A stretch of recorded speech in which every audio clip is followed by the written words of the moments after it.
Hello and welcome to the Contrarians, where we're right and you're wrong. I'm Alex. I'm Julio, and thank you for listening. If you like what you hear, head over to Apple Podcasts to subscribe and leave us a 5-star review. Help promote the algorithm and spread the word. You can also find us on SoundCloud to subscribe and review. And don't forget to visit our main website, wearethecontrarians.com. Follow us on Twitter at Contrarian Prime, and to like us on Facebook, visit facebook.com/Contrarian Prime. And if you have the willpower to keep up with our pretentious ramblings, you can follow us individually at Contrarian Alex for myself and at Ovnio for Julio. That's OVNIO. Now, time for the podcast.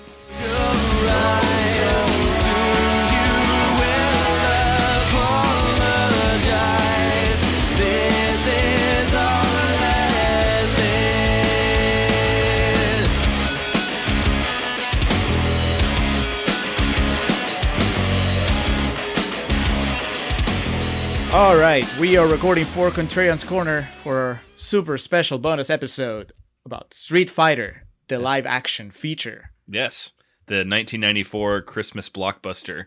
Hello, and welcome to the Contrarians, where we're right and you're wrong. My name is Alex, joined as always by my buddy Julio. Julio, we do have a couple of special guests this week. Yes, these two guests, they were supposed to be our first guests ever.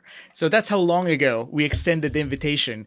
And then they found ways to postpone watching this masterpiece over and over. But they could escape no more.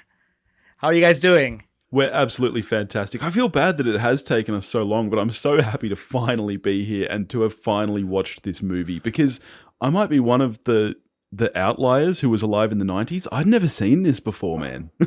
What? I know. I know it's really strange. So I'm so happy to be here with you guys talking about this movie. How about you, Toph? I'm deeply upset that we ran out of excuses. Oh, this will be interesting. It will. If you listen to us, you probably already listened to the show. There's our Billy and Topher from We Watch a Thing, formerly known as Bears on Movies. Man, it's been so long, I've already forgotten your original name. Bears on Film. You were actually, I believe, the first podcaster to ever reach out to us. You sent us an email about how wrong we were about A Few Good Men. and yes, I remember. Since then, a podcast bromance formed. That's how you connect with people. You tell them how wrong they are in their opinions. I remember them as Bears on Film, like from some of the conceptual days. So that's why I threw it over to you to introduce, because I couldn't remember what they were right now. So, and then I kind of blanked on it. But the gentleman from We Watch a Thing. Just real quick before we get going, I was listening recently to their episode where they talked about their favorite movies of the decade. And you guys should definitely check that out. I just need to say here on the Contrarians, we do not condone their views that Fury Road is some great masterpiece. It's a perfectly fine movie, but that's just where it falls. That's exactly how I feel too. I'm so glad someone else feels the same way. Yeah, that's a really bad opinion. I honestly, Topher, I just like hearing you be positive about any movie. So if it has to be Fury Road, so be it. There's many films that I enjoy, just none that Billy makes me watch. All right. So with that out of the way, getting to the customaries, if this is your first time listening to the Contrarians, you're in for a good one. We got a good movie. We got some good guests. But just to give a quick rundown of what we do here, as we like to say, we rage against the Rotten Tomatoes machine. Find a movie that is highly ranked, popularly known as certified fresh on Rotten Tomatoes, make a case for why it should be taken down a peg. Find a movie that is lowly and rotten, usually below 30%, and talk about the positive merit that comes from it. So, being that we are covering 1994's Street Fighter, which sits at a lowly 11% on Rotten Tomatoes, we will be making a case for why this movie is great, and that honestly shouldn't be too hard. That's as low as Duplex, lower than Duplex. Yeah, I mean, if you want to know how we really feel, hang around till Real Talk, and the fact that this is ranked the same as Duplex might be the greatest shining example of how flawed the Rotten Tomato system is. Unless you're Topher. Or the interpretation of the Rotten Tomato system, I should say. All right. Well, I have quotes. So yes. Shall we get on with them? Let's do it to it, Lars. All right. So I have 3 rotten quotes from the Rotten Tomatoes website. Emmanuel Levy from Variety says, far less captivating than the video game that inspired it. Oh, that's a Okay. bit rough. I'm just glad that he at least is aware of the video game, because I kind of get the feeling that a lot of the critical reception had to do with people not being familiar with the game. Oh yes, this was long before the era of video games being a socially acceptable medium. I mean that didn't really come around until like PlayStation 2 and Xbox, specifically with like Madden. So this was like almost a full decade before that, when still, you know, virgin nerds and basement dwellers were the only people that played video games. There was no Big Bang Theory. That's what you're saying. Keep going. Next, Felix Vasquez Jr. from Cinema Cray says, even at 11 years old, I couldn't understand why this was so bad while the games were so incredible. I could name a few reasons. You're immersed in one, and the other you're just staring at. I think Felix brought his controller, his Super Nintendo controller, to the movies to figure out why it wasn't working. And finally, David Cronky, Los Angeles Times. The Zeus's wit, which gave his earlier action scripts a tart edge, has failed him here. He pitches his entire movie at the subliterate set that, with glassy eyes, unthinkingly pumps quarter after quarter into video games. Wow, now that is harsh. Just went in on it. He basically just alienated every single gamer that read his column. I'm sure he loved Assassin's Creed, though. This must have been like the second video game movie ever, right? This was like the year after Mario Brothers, another classic. Oof, Dennis were Hopper. there many? When, Yeah. when was Mortal Kombat? It was after, right? Mortal Kombat was 1995. Yeah, because I remember just going into Mortal Kombat saying, if they match Street Fighter, we're in good ground. Yeah, This is back when video game movies were good. exactly. They've really fallen off the cliff since. That is a factual statement. So Julio and myself were talking before we jump into the movie here, gentlemen. A question of Street Fighter's cultural impact now, specifically for myself, being a little boy in the 90s in America. Street Fighter was huge. There was a cartoon, there were action figures, and of course, it's hard for me to imagine a little boy that was raised in the same time frame as me that didn't go to the arcade and play this game, because that's also when arcades were all the rage, late 80s, early 90s. Was Street Fighter something of cultural impact in Australia, or is this more of a me being xenophobic American type thing? No, it was a big deal. I remember it being a kid at school because, you know, we didn't have, what's it called, money. Like I didn't get to, we didn't have a Mega Drive, we didn't have a Super Nintendo, so I just always had to pretend that I knew what people were talking about. So I deeply wanted to be absolutely immersed in Street Fighter, in Mortal Kombat, but wasn't at all. But I was like the outlier. Everyone else at school was obsessed. That would have been really funny if you didn't know, you've never played the game, then you watch the movie, then you show up at school and you start talking like you know the game. And you're like, nope, that's not it at all. Yeah, Chun-Li's a journalist. I know, I'm just trying very hard not to lose all of my primary school social capital by admitting that who's the green guy. And you didn't have much capital to begin with because of the bowl cut. That was the only capital I had. All right. Well, that soothes some of my concern. I always wonder about that, like if things that were big for me or people are familiar with. Growing up a pro wrestling fan, you know, I'll try to say things and people just look at me blankly. So I mean, I grew up with Street Fighter, but Peru is pretty much an American colony, so it doesn't really count. Australia, it's on the other side of the world. So. it's way. Yeah. So So wait, on the so other Topher- side of many ponds. So Topher didn't even play the game. Billy, did you play the game? Not much. See, I was a Super Nintendo kid, so for me, I was all Donkey Kong and Mario. I'm a platform gamer, so I wasn't really big into fighting games.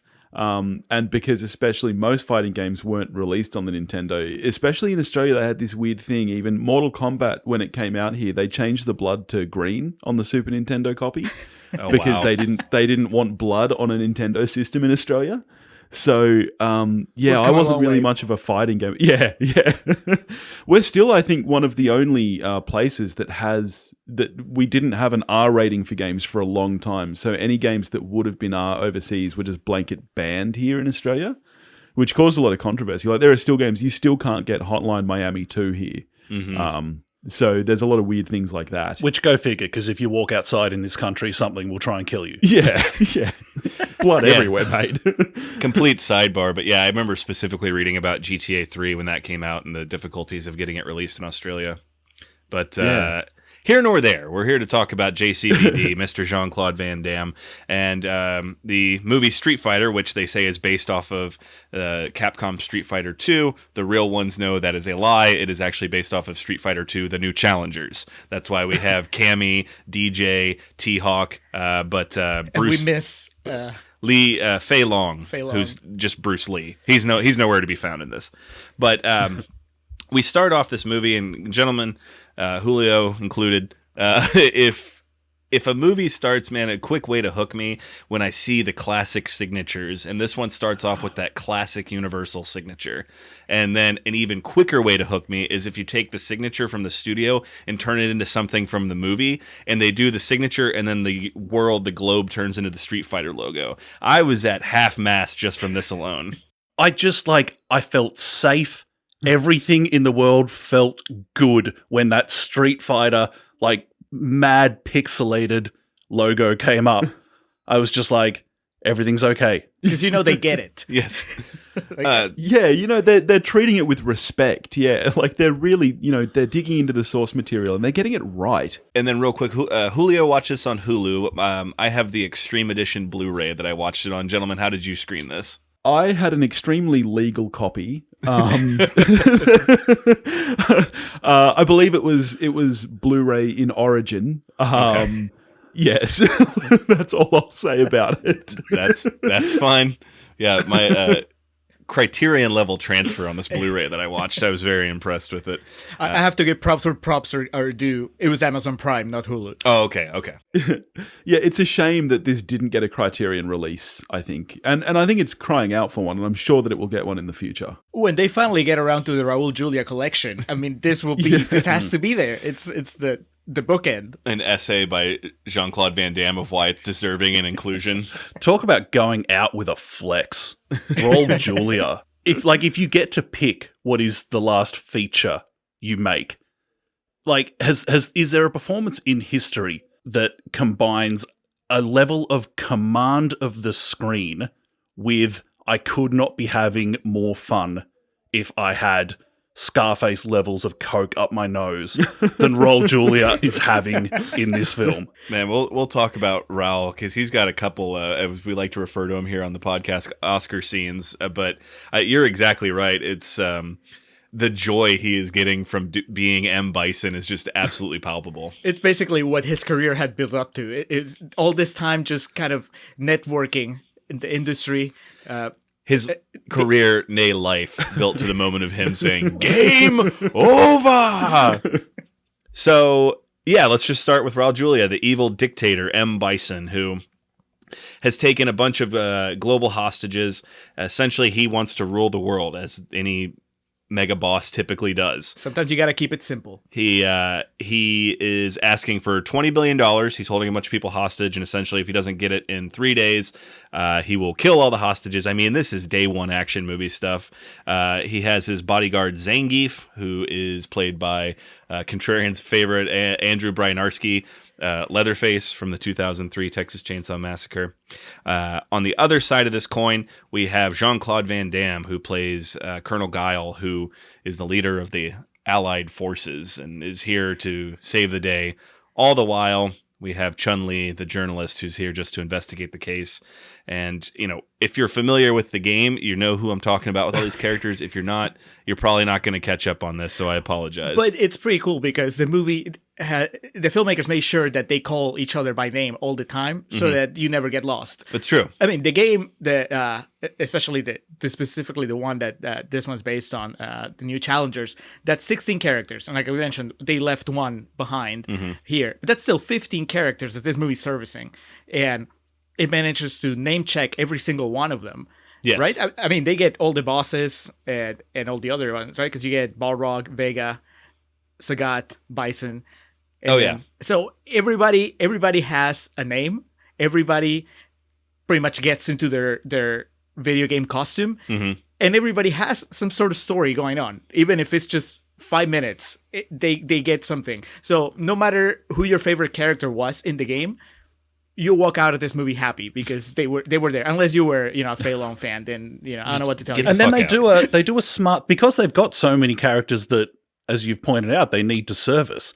Everybody else in the background are the kind of classic, Bond villain, faceless goons. In this film, they make them literally faceless goons, which is great. Why bother? We don't care who they are.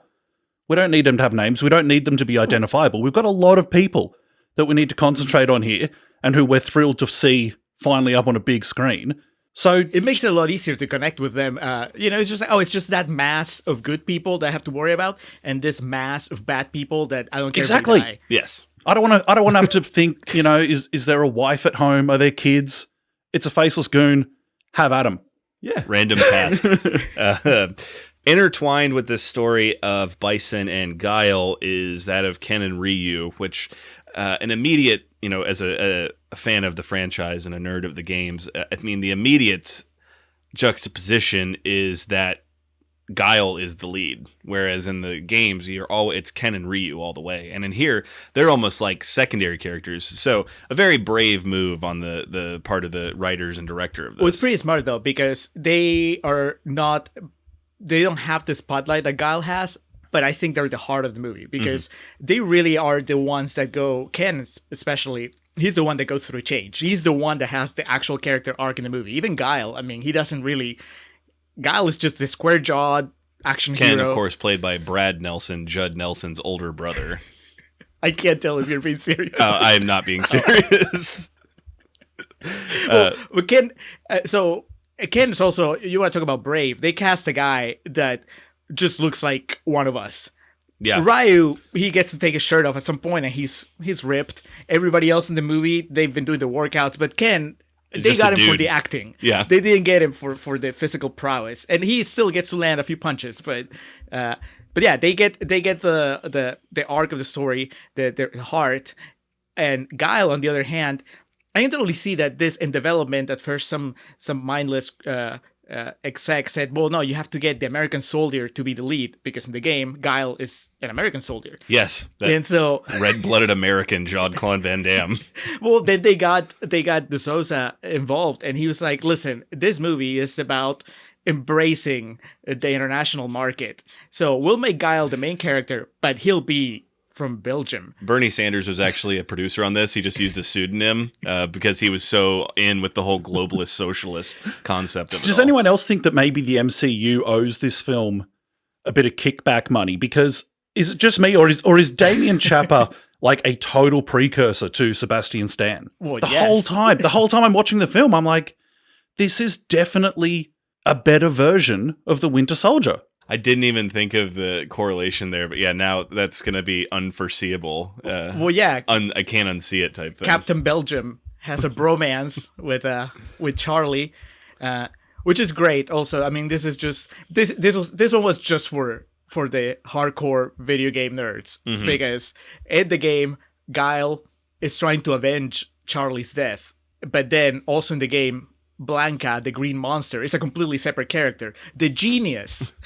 They just combined the filmmakers to two. just combine them. I said, fuck it, we got to move this along. So Ryu and Ken are basically just recluses, and this is how we're introduced to Vega. We find out that he's a popular cage fighter in the city that they're in, and the promoter of these cage fights is Sagat, played by a longtime actor and Academy Award winner. I'm completely blanking on his name right now. Wes Studi? Yes, thank you very much. Topher here to keep us legit. Yeah, I had my notes mixed up there, but Wes Studi, we talked a little bit about Raul Julia having fun. Wes Studi is here to play, and he is taking this. This was the role of his lifetime as far as he was concerned. Yes, Julia's having a vacation. Everyone thought that his villain in Last of the Mohicans would be the peak villain of his career, but it's not. Much like Julia, that was just a stepping stone to get to Street Fighter. Julia showed up kind of in a tracksuit and a chain, and Studi showed up with his working boots on. He was like, he turned to Julia and said, welcome to the fucking show. Yeah, he was off book. He knew everybody's lines, not just his. That scene we're talking about is some way ahead of its time, I would argue. This is the cage fighting scene. because there's Mm-hmm. stunning diversity in the cast in that scene in a Hollywood that will then revert back to being an awful lot of white people. And there's also, they do a little kind of flip the script thing where it's all the women in the audience kind of ogling these guys in the cage, which again, ahead of its time. Yeah, there's a lot of eye candy that services both genders. Yes. You know, when you like boobs, you like pecs, you get them all here. Well, we haven't even mentioned yet the stallion, the smoke show that is Kylie Minogue.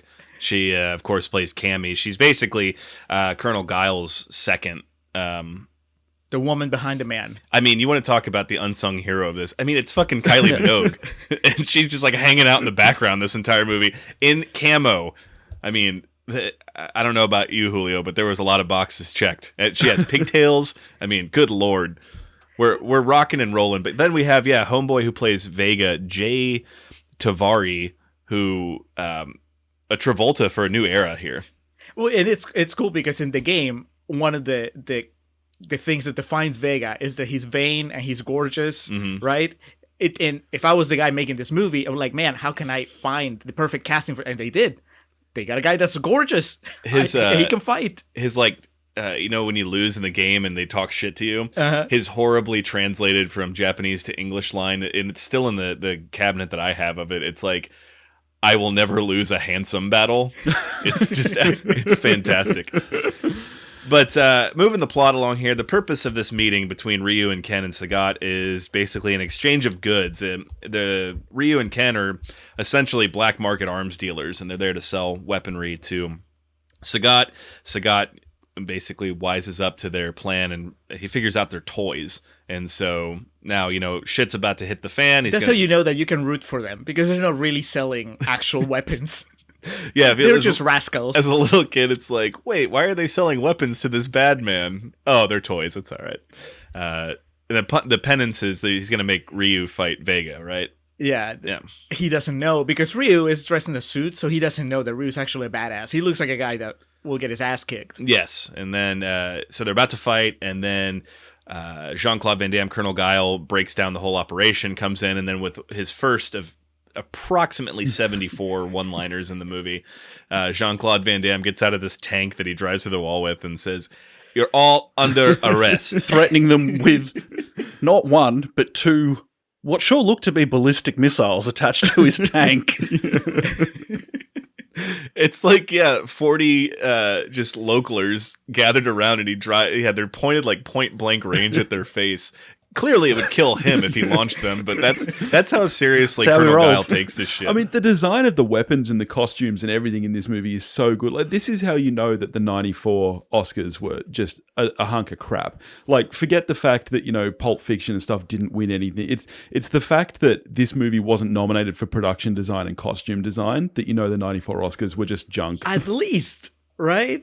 It's not a period piece, so of course it doesn't qualify. And makeup also, because towards the end when Sagat gets his trademark scar across his sternum. Or Dalsim loses his hair. Yeah. And then Blanca. I mean, you want to talk about putting in the effort. Practical. Practical. Exactly. This isn't, Mark Ruffalo wearing a bunch of mocap bubbles. This is the real deal. Action was just cooler. Not to be a total generational warrior, but here I go. Action was just cooler when we had less tech. Yeah. It just was, because you had to hit a guy. Yep. And they spent like 3/3 of the budget on Jean-Claude Van Damme and had like no money left, so...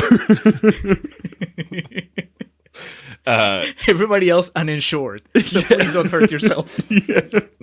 Not just that, the action before the tech, kind of piggybacking on that. This is a note I have later down the line, but it's as good a time as any to jump into it. I found myself at so many shots in this movie saying, "Fuck yes, real sets." There's real sets for all of this that's going on. People were hired to build Bison's Fortress. It's not just, stand in front of that blue wall or that green wall and act like there's a monster behind you. That's a real elephant that shows up at some point in the movie. it's at least a real animatronic with Jim Carrey coming out the back And end that's of it. real DNA mutagen as well in those big bags. Those were incredible. They were the best thing I've ever seen. They were fluoro. And there's that great shot when Bison's in his evil lair talking about how he just wants to make the world better because, like any great villain, he's the hero of his own story. And he believes he's right. He believes he's right, and there's that quite long shot. It's a bit of a filmmaking flex of him walking behind the model. He has to stop on certain cues so that he's got line of sight to the cameras. He explains to everyone why he's right with this glint of madness / Scarface levels of cocaine in his eyes. And I'm going to keep coming back to Julia because it's the greatest. Yeah, it's and just the greatest. it is really well shot. Like, it's a shame that Deakins was unavailable because he was working with the Coens at the time and had to turn this down, because I know that he was actually really looking forward to working on this project, and I believe he gave the cinematographer some really good notes.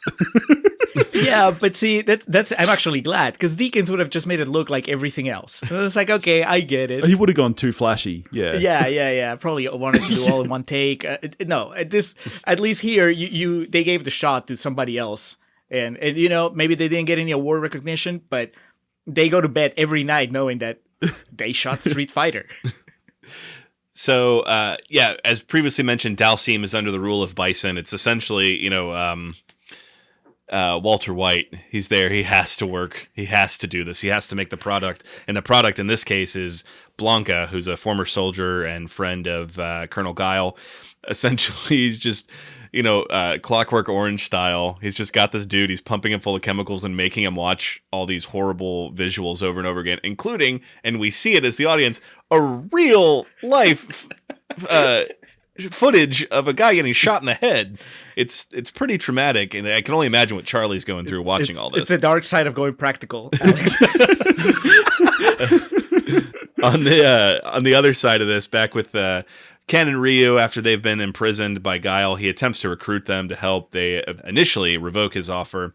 They're going to be transferred along with Vega and Sagat to another holding another prison, more presumably more maximum security type facility. Yeah, because this one's pretty chill. The one that they're at, they're just like hanging out. There's open windows. There's the gate comes open at one point, and Sagat's like, "I'll get it," and then closes it. So they form an escape plan though, and on the way out, Ken of all people actually shoots Colonel Guile, and we get like I don't know if this was intentional, but I loved it because JCVD falls in slow-mo like a character does when they get beaten in Street Fighter and does it's a good nod, isn't it? It has to be intentional. There's no way that it was not intentional. Everything in this movie is by design. As y'all had previously mentioned, this lends itself to the Julia Oscar clip of him walking around his, war room talking about Blanca will be the first of many super soldiers with the entire goal of bringing peace to the world. And I can't remember verbatim, but he does do and I will do this not for evil, but for good. He lets those lines hang there just long enough before moving on. Just soaking up the scenery like a total boss. There is this. Doug Benson, Alex. I don't know if you guys know him in Australia. He's a comedian, mostly known for just being high a lot. Yep. But he has a podcast called Doug Loves Movies, I think. And he had a segment a few times where he would read a quote and you had to guess if it was said by Abraham Lincoln or Bane from Dark Knight Rises. And as I was listening to M. Bison's speeches here, I was like, that's like who said it, Bison or Trump? Because he goes insane, but in a way, I can totally see that if he's talking to the right audience, he's saying all the right things. He's super charismatic. And then if you're on the other side of the political spectrum, he's a madman. That's all that's missing from Trump is him wearing that fucking red cape, just walking out on stage. Just that's a really good... He survives the impeachment and goes, game over. The difference is Trump is nowhere near as intelligent as M. Bison to put forth such soliloquy. Do we see Bison from behind? Do we know that his cape doesn't have "Make Bisonopolis Great Again" on it? Chun-Li, back to her character in that she's the journalist that's been trying to cover this whole conflict, this civil war, as it's referred to repeatedly. Bison and his tech people have been able to completely fuck with their signal, so she's been able to get no news out. Again, another Trump parallel. I think you're onto something here.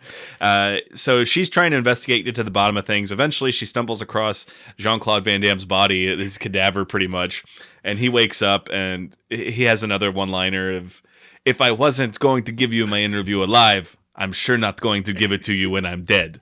And so this How is many of these lines do you think that JCVD just improv, like, on the day? Like in between takes, he took a big bump and then just went to the director. It's like, what if I said this? But we find out through all this was a plan, a ruse that Guile would be killed to give Bison, a certain sense of comfort, and also that Ken and Ryu were in on it.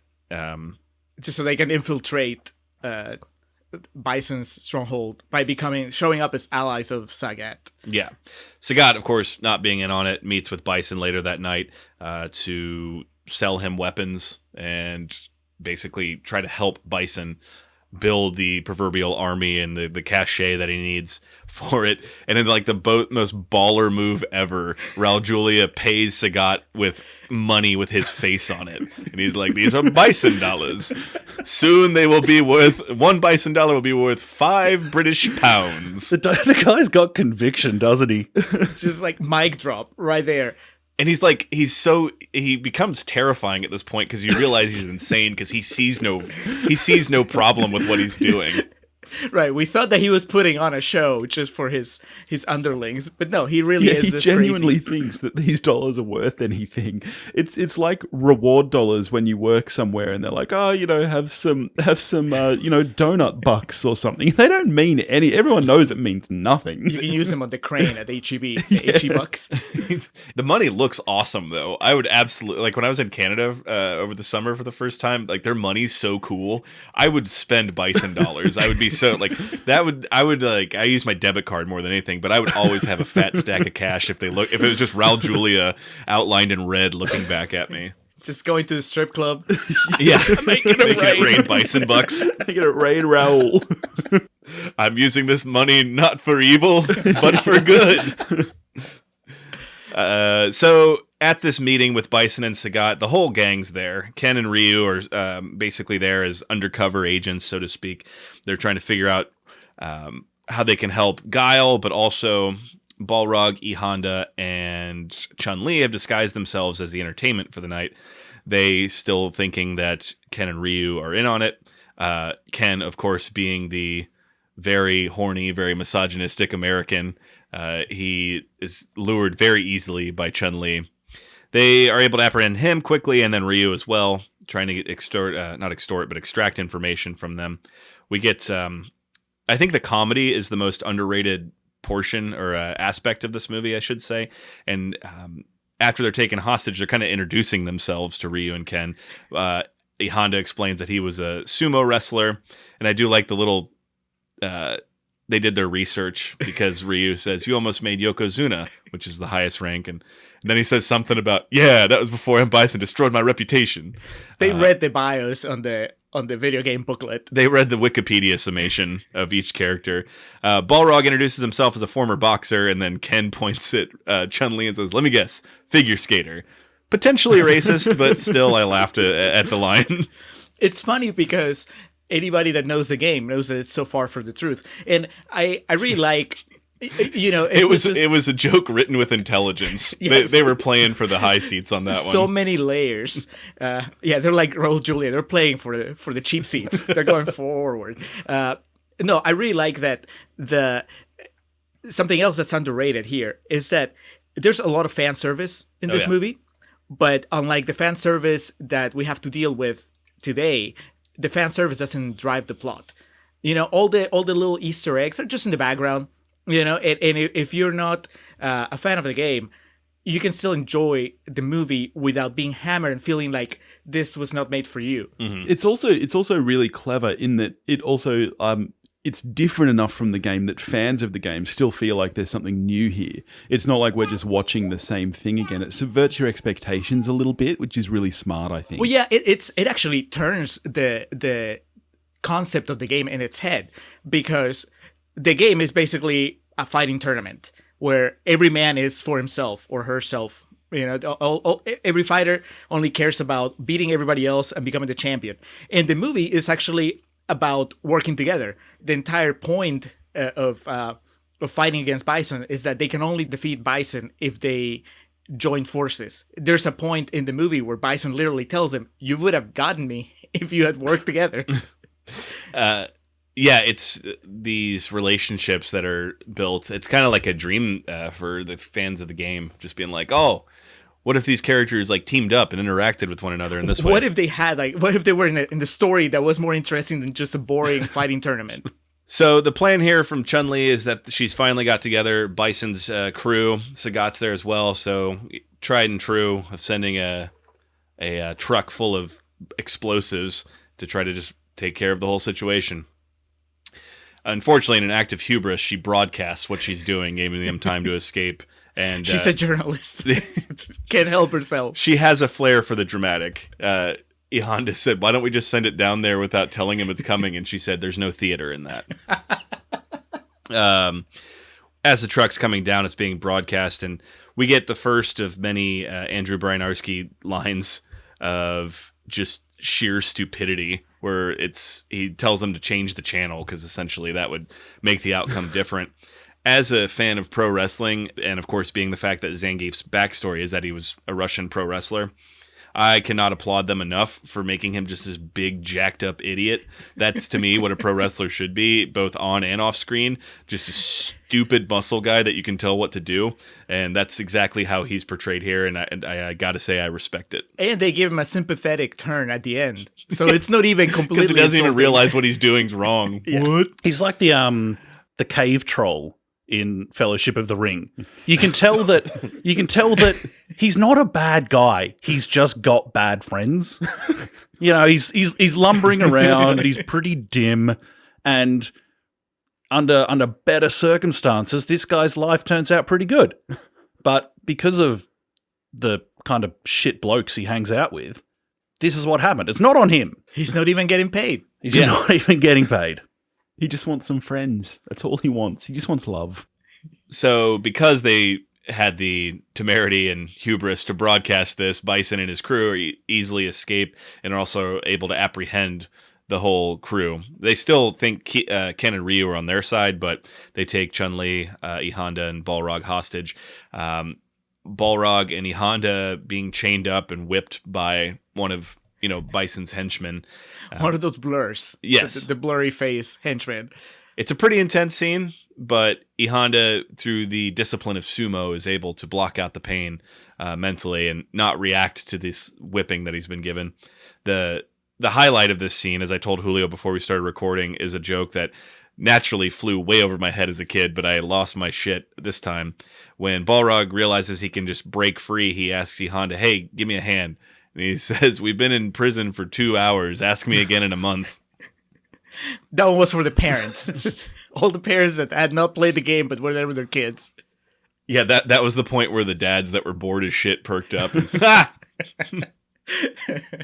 This segues into, I don't think I'm telling tales at recess here, Jean-Claude Van Damme's Oscar scene, in which he's getting ready. He's already planned out that they're going to do this by boat. They're going to attack Bison going down the channels of, what's the name of the... Shadaloo, yes sir, the province they're in. And so they're getting ready to ship out and take off when the, I don't know if he's like the Secretary of Defense or whoever, Simon Callow, who... It's the guy from Ace Ventura. Yes, too, everything right? he's done is, this besmirches me. And he shows up and he tells him, "We're prepared to negotiate." And JCVD just looks at him like, "What's wrong with you?" He's like, we're not giving up. And then so he goes and gives the iconic speech, which I watched this by myself. I was able to recite most of it aloud from memory. Good for you. I am so impressed. Because like this is before Independence Day. Yes, that's exactly. This is the template from which this is the playbook that Independence Day was reading from when it comes to the speech to inspire the troops. Oh, even I would say Braveheart stole from this easily. This template has gone on for generations. This will be used until the end of time. People will look back and say, look, in screenwriting classes, they'll say, look at Street Fighter, guys. But also in the real world, like it just eventually it was boiled down to we do not negotiate with terrorists. Yes. What would be the most pretentious way to refer to Jean-Claude Van Damme? Would just call him Jean. I'm just trying to think of a professor. Note Jean's delivery at this moment. But yeah, he's told that he should go tell the troops go fucking home because we're gonna pay him. And I love how he just like motherfucks the Secretary of Defense or whatever. He's like, what's to stop him from asking for 50 billion? And then he pushes him 100 billion. But he gets up and he tells everyone, you guys can all go home, and all the people that died here would be for nothing, but not me. I'm gonna get in my boat and I'm gonna go, and I'm gonna kick that son of a bitch Bison's ass so hard. The next Bison wannabe is gonna feel it. And the only thing that's missing from this, the troops react and they throw their guns in the air. We need the one minority character that salutes him. That's the only thing that's missing from this And he moment. can just get in his boat because it's already got his name on it. It was the 90s. Hollywood did not feel the need to just hammer how woke they are. They didn't need to pander really hard. They already have an international cast. There's minorities all over this movie. You do not need to insert a minority saluting Van Damme because the minorities are already there everywhere. And then Simon, well, what do you think you're doing? And I forget what, but it's another JCV one-liner of like, you just fired me. yeah, just I'd got love to demoted. help you, but some asshole just laid me off or something. Because again, ahead of its time, it's the rich white guy that is completely out of touch with what should be happening right now, which is that Jean-Claude needs to go and kick the shit out of Bison. Absolutely the way to go. We go back to Bison's lair where he's taken Chun-Li as his personal hostage. They're in his boudoir, and I mean, they've been kind enough to provide her with one of her costumes from the game. yes, it's the secondary costume, Right. Like if you're doing a mirror match, the red is the secondary. Totally just upping my sexiness on this podcast, I know. So there's this amazing dichotomy of her explaining how Bison invaded her village and killed her dad, and how she became a journalist to study and get closer to one day seeing Bison and killing him. While this is going on, Bison is undressing and putting on his like Hugh Hefner robe and pouring drinks and just not paying attention to anything she says. Dimming the lights, putting on romantic music. And she's just like seems to be completely unaware of what is going on. And then he has the amazing bad guy line of like, I don't remember that. And it's like, while Bison invading your village was the most important thing that ever happened in your life, that was just Tuesday for me. That is just another mic drop. You're not supposed to root for the bad guy, but you're supposed to think he's awesome. Mm-hmm. And not that I didn't think that he wasn't awesome before this, but at this point I was just like, if he won, I wouldn't be too sad. It's very real, raw screenwriting. Like people have spoken a lot about like Marriage Story this year. I think this is a good representation of like a married couple. Because like I think of like the end of the day when my wife is telling me about her day and I'm undressing, trying to get in my sexy clothes. She's not noticing. I'm not listening. It's very real, I think. For Billy, it's just Tuesday. As you swirl your Dayglow green cocktail that you've... He makes something elaborate. It's got like a skewer and Yeah, an I was orange like, slice in it. did you accidentally get the growth hormones from the lab? I know. He made an appletini out of DNA mutagen. And like you were saying, his delivery here, I just imagine when they called cut, he like started tearing up and like... Ralph fucking Julia. But this, of course, incites Chun-Li, and she breaks free of her shackles, flies across the room with not the first, but one of many flying sidekicks in the movie. Bison, though, pretty much she gets a few shots in on her, but he's able to fend it off. And then, if I remember correctly, this is when the rest of the cast is able to come in. So the implication is that maybe she would have been able to overtake Bison if they hadn't ruined. And then they all come in trying to rescue her, and then he hits his little, button that releases gas into the room. And the way you know it's gas is because E. Honda goes, "Gas! It's gas!" And they all go down in a heap, and I guess M. Bison's immune to whatever he sprayed in the room. Oh, I thought he put himself under a... Oh, yeah, he goes... Yeah, he's in the Bison escape hatch. He goes into the Pope Mobile. Yes. And it shows DJ driving him back through the compound. But yeah, we do get if I remember correctly, an amazing evil laugh from Raul Julia as it fades to the next scene. Probably put that in the trailer. Oh, absolutely. We check back in with Blanca. Dalcime is, at this point, kind of tried to hide what he's doing from the guard that's around him, and now he's piping in. He's counter-programming. Yeah, he's trying to balance him back out, so he's showing him, Wizard of Oz, It's a Wonderful Life. Martin Luther King speech. Yeah, Martin Luther King speeches. And I hate to... I respect his will and what he's trying to do, but at this point, he's already turned green and has orange hair, so I don't think there's really too much that can be done. Oh, but I really, Dalcime is like the soldier in Saving Private Ryan, the one that ends up being ineffective, right? It's Upham? Yeah, he's like Fuck, Upham. I remember that guy's name because that's like, I wanted that guy to die so bad watching that movie. But you would be that guy. Yeah. If it's the same thing. We would be Dalcime. If we were in that situation, we're not the action heroes. We're not the guys who are going to be like kicking ass, taking names. No, we'd be the ones that would be too terrified to do much more than maybe change the DVD, the programming for Blanca. So you can relate to that. It's true. Back on the main vessel, or the main plot, Bison has become aware that the boat attack has commenced. JCVD and his crew coming in with their... They have like the stealth camo around their boats and that amazingly 90s. This is where all the budget for the tech went. Was that shot of it's like how the Predator looks when it goes invisible in the first Predator movie. That's how the boats look here. But Bison becomes self-aware. He goes to his control deck, which is just like a Sanwa controller from an arcade cabinet. It's amazing. Genius. It is just genius. Did they just literally insert a video game into this film based on a video game? It's high level. Do you think this is the point? This is the point where anybody who didn't know that this was based on a video game, that's when it clicked for them. But now Bison has to play Battleship. Oh. There's the one guy, the really daft guy that turns to his girlfriend in the theater. Wait, is this like the Street Fighter game in the arcade? I had someone turn to me back in the 90s. I had someone turn to me about 2 hours into Saving Private Ryan, getting back to that film, and say, so this film's set in a war. Yeah, it is. Are they saving Private Ryan from the Germans? My favorite part of his control deck is, with all those old school arcade games, there would always be a graphic overlay on it. It's just a map of the world. Yep. And it's not really there's no corresponding buttons that if you press here, it's going to, bomb Africa. It's just an overlay. I guess that's what he looks at that and realizes what he's working for, and it's domination of all that. It makes you wonder just how many Gatling guns on tripods this guy has set up around the entire world.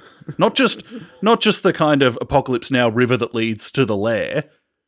The world. It's the Southland Tales. He's just got gunners positioned at random points of all major cities.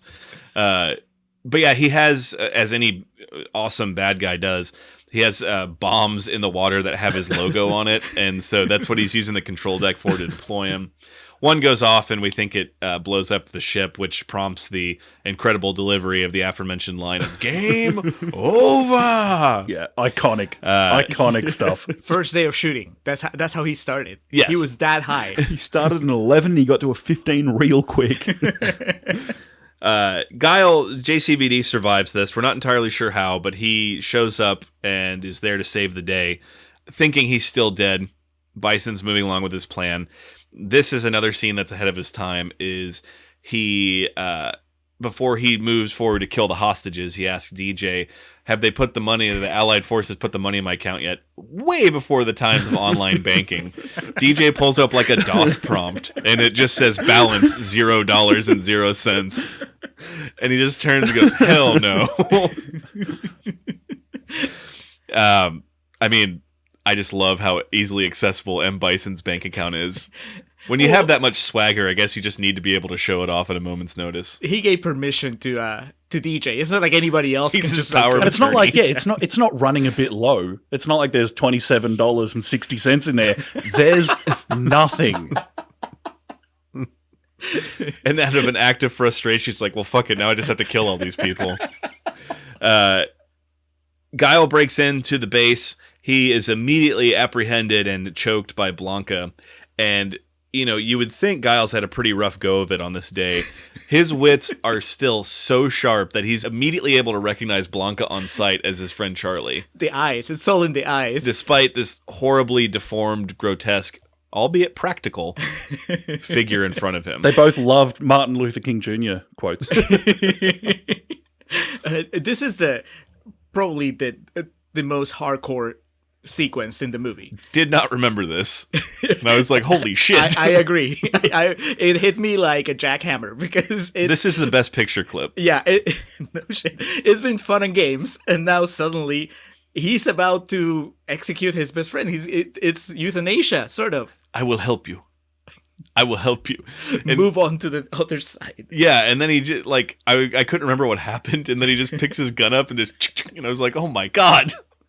And then right before he pulls the trigger, cool as a cucumber sailing on the Antarctic, Dalsim comes in. No. Doesn't get The punched. world It doesn't- needs laughter. That guy is one of the great, like, I mean, you said cool as a cucumber. He is one of the great chill explainers in film history. Because also, in Temple of Doom, like, Yes. he's a bad egg. But when he says it in those tones that really they're on the side of the angels in that Temple of Doom, I mean, you kind of want to believe him. He has a nice face. He does have a very agreeable face. Yeah. That's why he got so far on Bison's development of mutant warriors. He may not have been the most capable or the most ruthless, but he was the one everybody got along with. So he just like kept moving forward. I think his argument is that he has given Blanca enough input of, you know, right and wrong to where he deserves to live and make his own choices. He doesn't deserve to just for his life to be cut short just because he's a monster now. That's right. He's Nobody like, asks Charlie how he feels about this. yeah. He says, like, basically, let me have him, and then I'll rehabilitate him back, and everything will be fine, type thing. What I love the That was most actually the about spin-off. It was going to be Blanca and Dalsim, this, traveling the world. but then that money went and made the English patient instead. What I love the most about the Blanca subplot is that it's a quick switcheroo, bait and switch from the filmmakers, because you think that Blanca is going to be a key element in the final battle. You know, it's like you don't introduce a gun in the first act if it's not gonna go off in the third act, and here you do not introduce a genetically mutated super soldier monster if you're not gonna let that super soldier monster just go off in the third act and just wreak havoc. But it doesn't happen because he Subverts chooses your expectation. Yeah, well, he chooses the path of enlightenment. Yeah. He refuses violence in the end and just goes off with Dalsim. Meditation, the power of it. So, with Blanca being freed, him and Dalsim on their way out, at this point, Bison calls for his new super soldier to be, debuted, unleashed, to eradicate these hostages. So we get this awesome, very much pro wrestler-esque entrance where this pod comes up from the ground and opens up, steam shoots out, and, is ready to unveil. JCVD comes out with the most energetic, longest, world record-setting flying sidekick you've ever seen. You thought you were getting the super soldier. Here's the universal soldier. Fucking boom. That kick takes so long to land that it gives the movie time to get reaction shots from everybody. We get Chun-Li, Ken and Ryu, Bison. Oh yeah, because Chun-Li's like, yes! Yeah. And then we get the, Tim Robbins and Green Lantern. Ah! ah! The reaction shot of no. So him and Bison start fighting. It's just all-out chaos, pandemonium at this point. Everyone's fighting everybody. I mean, they kind of pair off eventually, and then the big side fight is E Honda and Zangief just going hell for leather. You get what all gamers were waiting for, right? You get the one-on-ones that you've been sort of teased throughout the movie.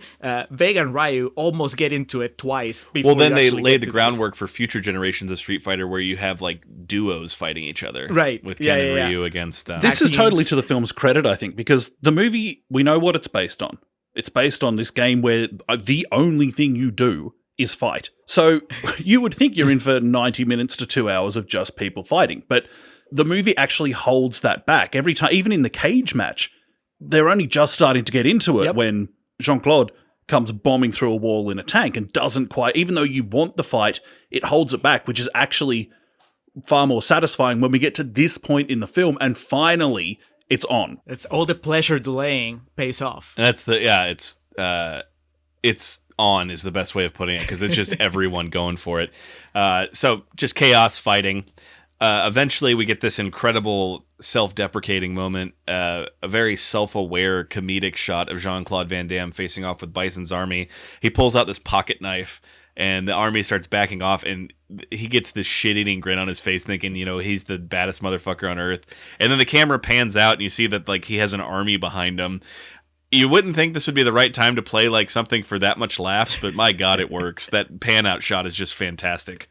It's all on Van Damme's performance. Yes. I mean, if without that performance, that doesn't work. And Kylie Minogue's threatening pigtails. Well, that too. Yeah, for whatever reason, the two lines I should say I retained from being a little kid was change the channel, and then when there's the catty moment with her and Chun-Li, it says, pigtails? Look who's talking. You're like, women. Am I right? You have to respect that the movie fought against, all its instincts to have any belittling moment against the female gender until the last 90 seconds of the movie. E Honda and Zangief eventually brawl into the war room of Bison, where he had basically his model of what Bisontopia is going to look like. And this scene is much like in Wayne's World 2, where they do like 5 minutes of build just to the joke of them all being dressed up like the Village People and dancing to YMCA, and that it all works and the stars align to where a group of Asian people see this on a television monitor, and then it begins playing sound effects from Godzilla. I mean, I always think of Arrested Development when I see something like that, because they have an episode where something like that happens. There's like a model home, and one of the characters is dressed, I think, as Godzilla or as a dragon. The other one is dressed as a robot or something, and there's like they're fighting on the motorhome, and that's the kind of thing that seems like a cheap joke unless you realize that they've been laying the groundwork for it for a while. Yep. So. It doesn't come out of nowhere. My mind absolutely went to that Arrested Development scene as well. Again, groundwork from Street Fighter. Yep. Bison and Guile continue their fight. Eventually, Bison's given powers by being kicked onto an electrical panel of some sort, and he's able to shoot basically electricity from his fists. He goes full Palpatine on him. It's incredible. He does. It's the closest that he comes back somehow. The dead speak. That's right. In the long-awaited sequel, it's actually about Raul Julia's granddaughter. This is the closest the movie gets to dealing with the supernatural, I guess, right? Because in the game, I mean, they're shooting plasma at each other, and they have fire fists and all that stuff. The movie's grounded in reality. With one Hadouken. It's not really celebrated or drawn attention right, to. It's blinking and you miss it. And here Bison gets the boots that make him fly, so he can do some of his moves from the game. But that's really, I appreciate they waited until the climax to do this, because I think the movie is better off being set in the real world, where I understand that you have to go all supernatural with all the sparkly lights and everything when it's a game where it's just about fighting. But here, there's enough story to where you don't need to complicate by adding, midi-chlorians or whatever. It's just real brawls with real fists. Bison and Guile eventually, there can only be one. And Jean-Claude Van Damme lands a spinning kick that is able to knock him back into his big bevy of television monitors. And it's one of those classic 90s martial arts where you get the same kick but from 4 different angles. Was that in his contract? Because that's at the end of, is it Bloodsport or Kickboxer that I mean, like the exact same shot is in? It Probably could be both both of them. I know in Bloodsport, I'm gonna say Kickboxer definitely has it. Yeah, and he's able to get off in other one-liners. Because like all the TVs go down, and he's like, "Bison, you're off the air," and then runs out. While this is going on, like the last comedic payoffs are DJ steals Bison's safe, his loot. He's like, he calls it his severance pay. Him and Sagat escape together. I guess they're gonna split this loot. Zangief, this is where he asks DJ like, "Why are you running? Why are you stealing?" He's like, "This guy's bad. We got to get out of here." He's like, "Well, why did you work for him?" He's like, "He paid me." "You got paid?" And then Zangief immediately, like the switch flips in his head. He becomes a good guy. Helps. What's the opposite of a heel turn? A face turn. A face turn. Yes. Okay. So he helps Ryu and Ken and everyone else escape. Dalzim and Blanca go off on their own side quest. Unfortunately, we were never able to catch back up with them. The whole facility blows up as they've rigged it to. Guile gets out.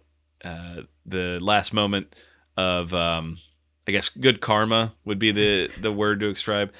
Sagat and DJ open up this loot that they've taken, and it's all Bison bucks. So paying off what we were introduced to. Perfect payoff to a perfect setup. We thought it was a one-off joke. And Wes Studi, of course, just starts laughing and throwing them in the air. That's the most endearing, I think, moment in the entire movie, because this guy's a bad guy, and he's never done anything even remotely sympathetic in the movie, and he actually hasn't even shown any sort of sense of humor about what's going on. But in this moment, I just loved him. he took that loss, and he knew that there was nothing to do about it but laugh. That's the magic of the Bison Fun Bucks. Yeah. Do you think that they used that clip when they gave him the honorary Oscar? That was the last thing in his reel. It just like stopped and froze on him with the bucks in the air and then faded to black. The big smile. Ladies and gentlemen, to induct Wes Studi, Christian Bale. I like that for maybe 30 seconds, everybody thinks that Guile died in the explosion.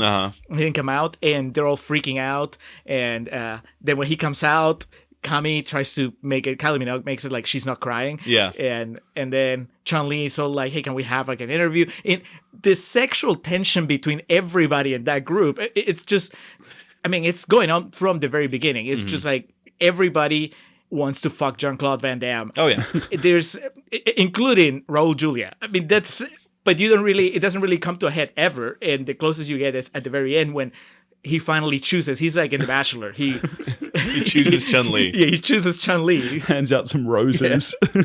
But like, yeah, there's shade between them. There's shades of the energy between Bond and Silver in Skyfall, I think, where, under different circumstances, maybe this goes a different direction. Yeah, because even Zangief's like, he was a great man. Yep. And then before the end, something me and my friend Zach in college always replicated as a joke, where Zangief and Guile have like the knowing nod and like everything's going to be okay. And then he throws the Bison thumb to the side, and then Jean-Claude Van Damme grabs his hand and turns it up into a thumbs up. I mean, God, what just the last action hero is Jean-Claude Van Damme. And then the final bomb goes off. It knocks over the entire Bison fortress. And then they all just look at it and they go, yeah. And then they all strike the poses of their characters from the game when they win. Which is crazy, because it's not even the poses of them when they win. It's the pose of if you beat the game without losing, then you got that final shot where they're all together. Okay. In that pose. Oh, okay. And even furthermore, if you win that game without losing a single round, the last thing you hear, Kylie Minogue comes and fucks you. Close enough. You hear Chun-Li laughing, which Okay. is the last thing you hear before the credits roll. So the attention to detail to throw that kind of stuff because even the gamers that were there, it's not like, I would imagine 90% of them were not that good to have beaten the game without losing a single round. And there weren't just YouTube clips of people doing this stuff in 94. Oh no, Yeah. this is back then. You had to rely on what, Nintendo Power? That's a good cut. I wonder how many shots that took, because like a couple of them have to be airborne to get it right. Right, Chun-Li is jumping, And, with like, both airs. in It the air. has nothing to do with anything that the previous 95 minutes have conditioned you for. But who cares, because it's awesome. And then it says Street Fighter. That's basically the tagline for this movie. Who cares? Because it's awesome.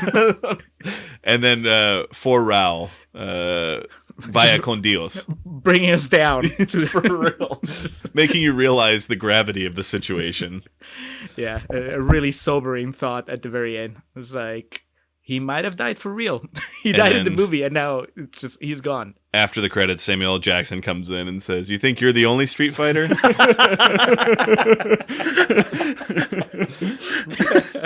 All right. We have been as facetious as we could possibly be about this movie. So I think here in this room, and definitely I can sense the tension in that room, we have some real thoughts to share on this. So we'll move to real talk.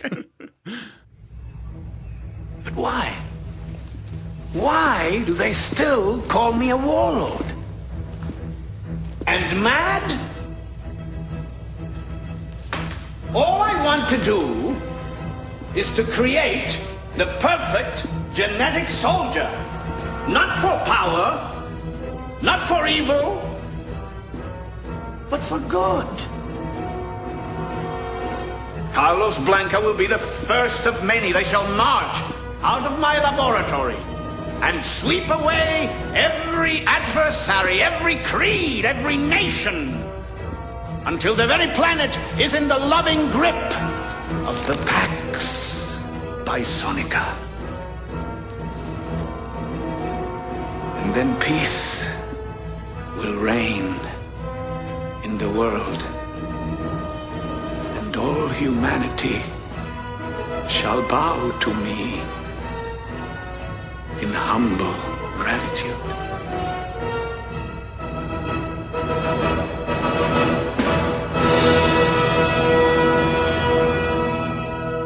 All right, we are recording Real Talk for Street Fighter. Street Fighter, the Christmas summer blockbuster.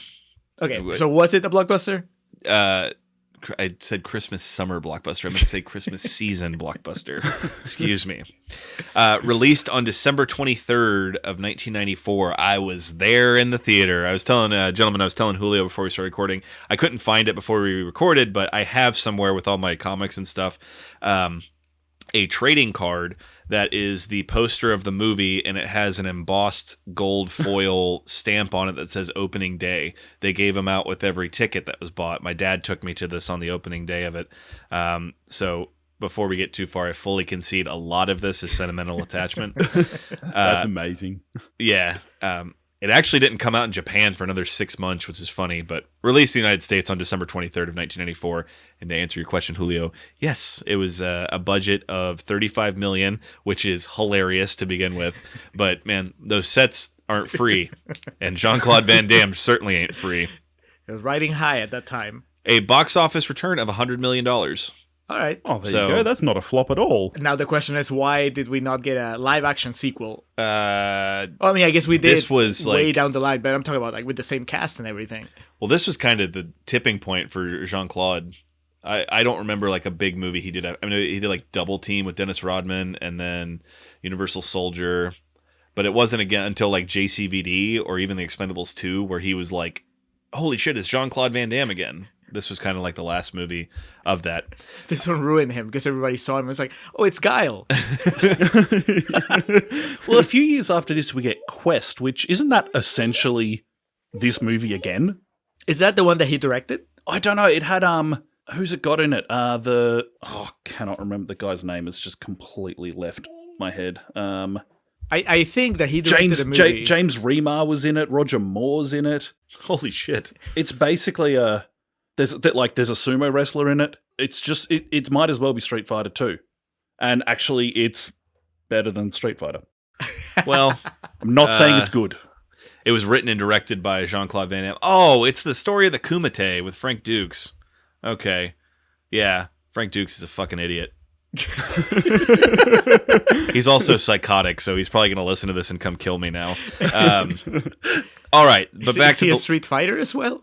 Frank Dukes? Yeah. Oh, we could go another 2 hours. He's this guy that Bloodsport was allegedly based on, who claims...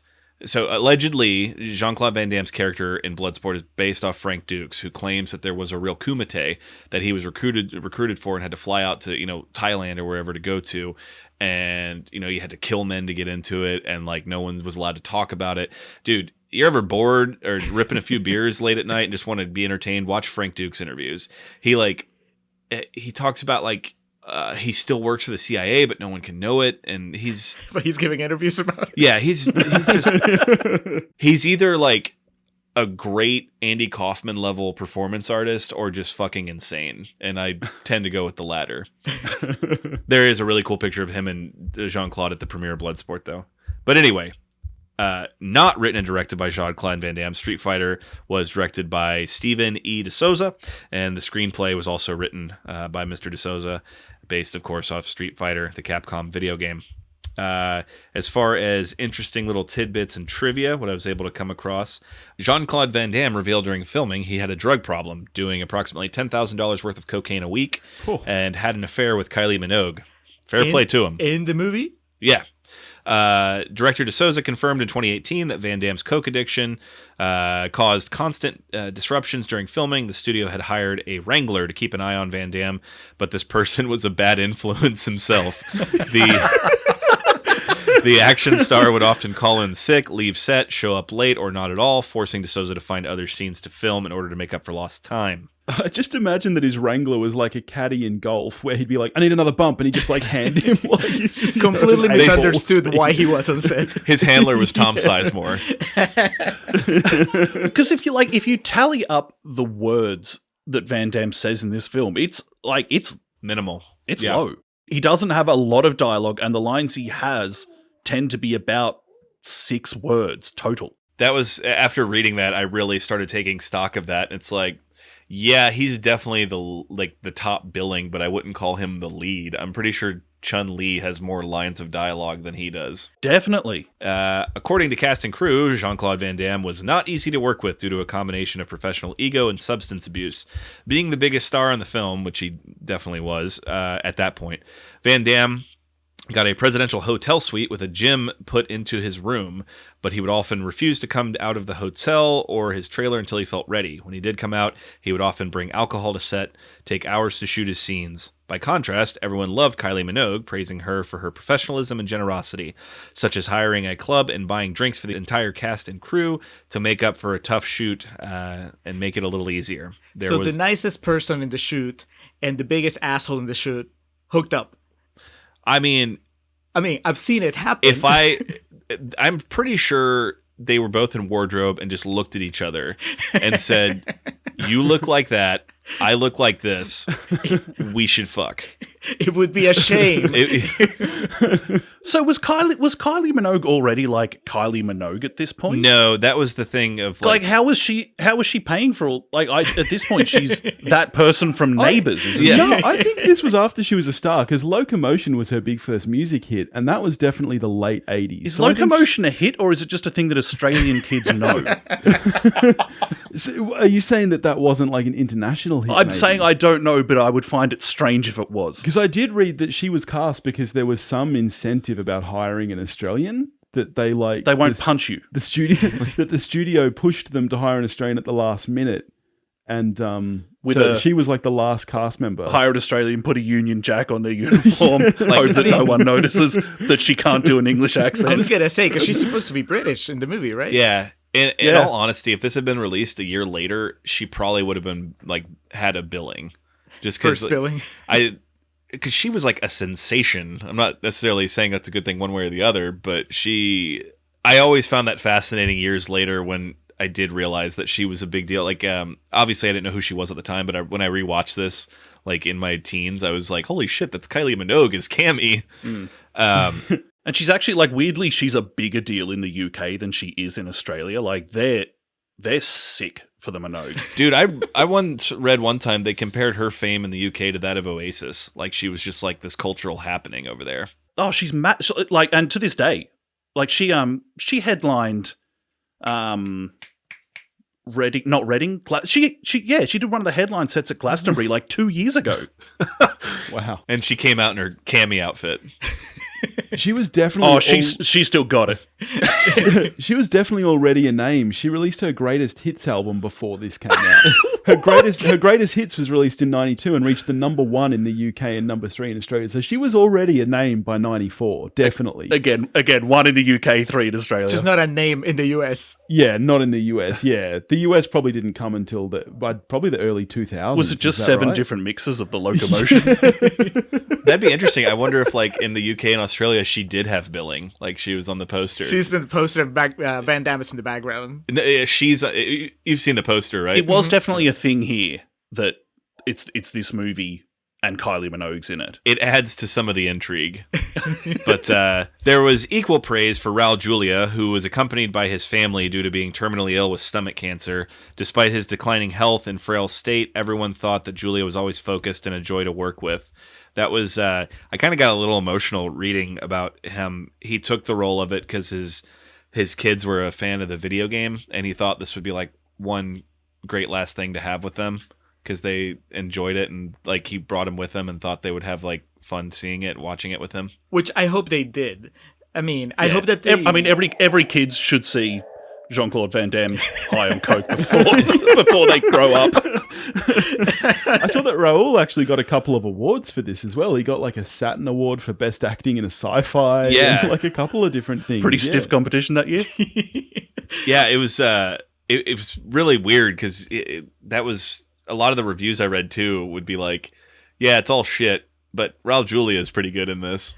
I guess what I hope is that his kids were not like they were the gamers like you and I, Alex, that can appreciate the movie as in, oh, it's riffing on the game. Yeah. And they were not the kind of gamers that were like, this is nothing like the game. Fuck you, Dad.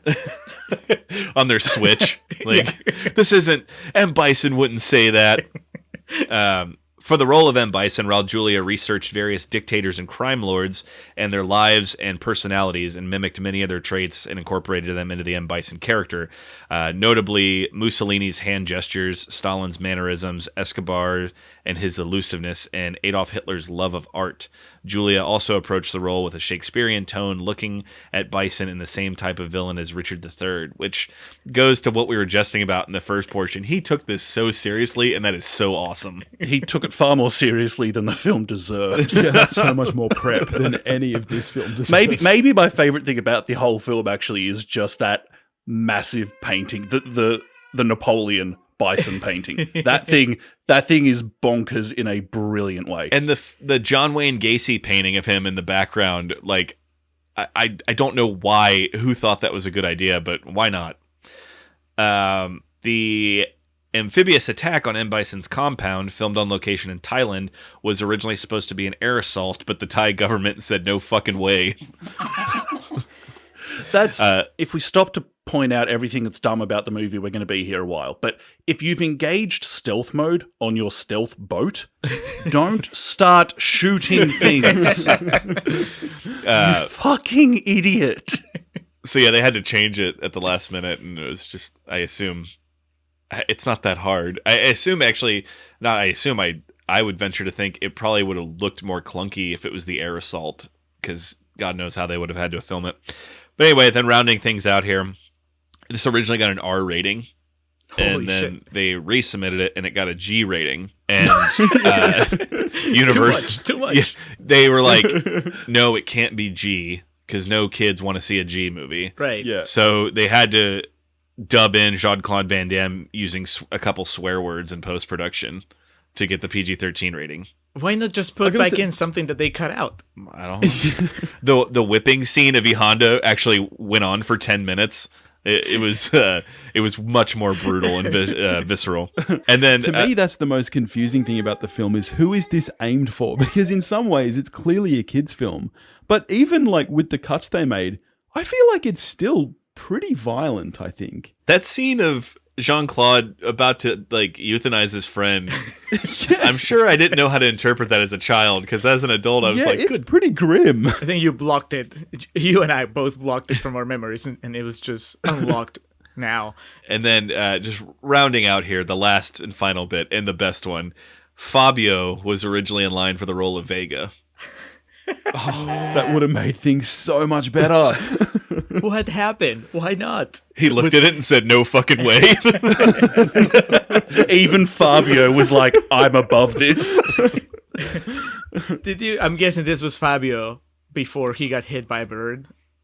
That's funny you know that story. That's like the first thing I always think of with him. Do you guys know the story of Fabio on the maiden voyage of a roller coaster and got hit in the face by a bird?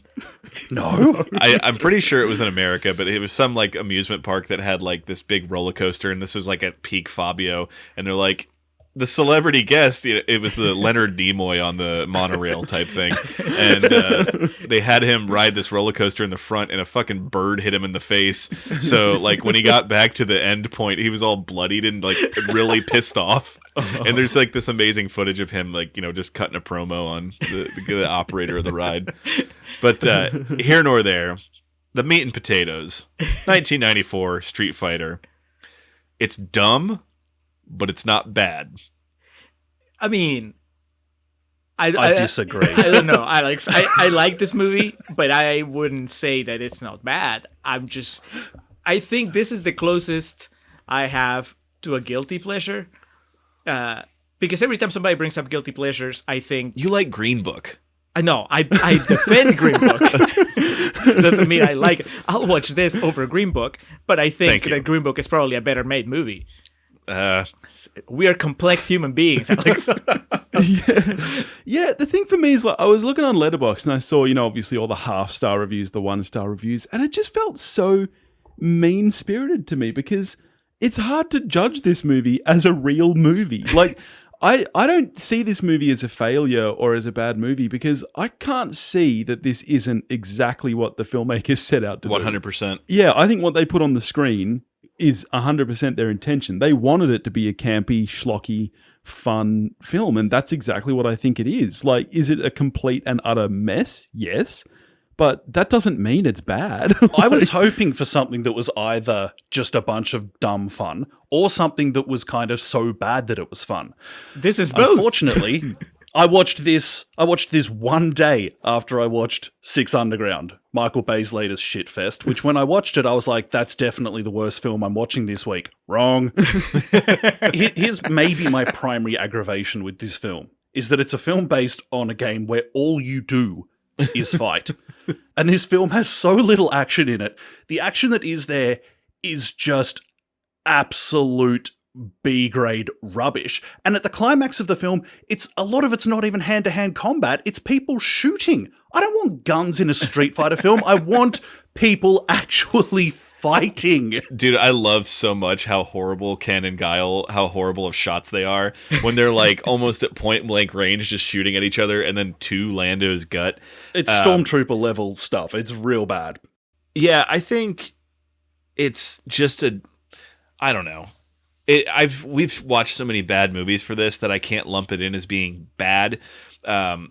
It's dumb. I watched here's a double feature. Last night I watched Nebraska and Major Payne. And like Major Payne, I was watching that. I'm like, God, this is so fucking stupid, but it's so entertaining. And that's kind of how I am with this.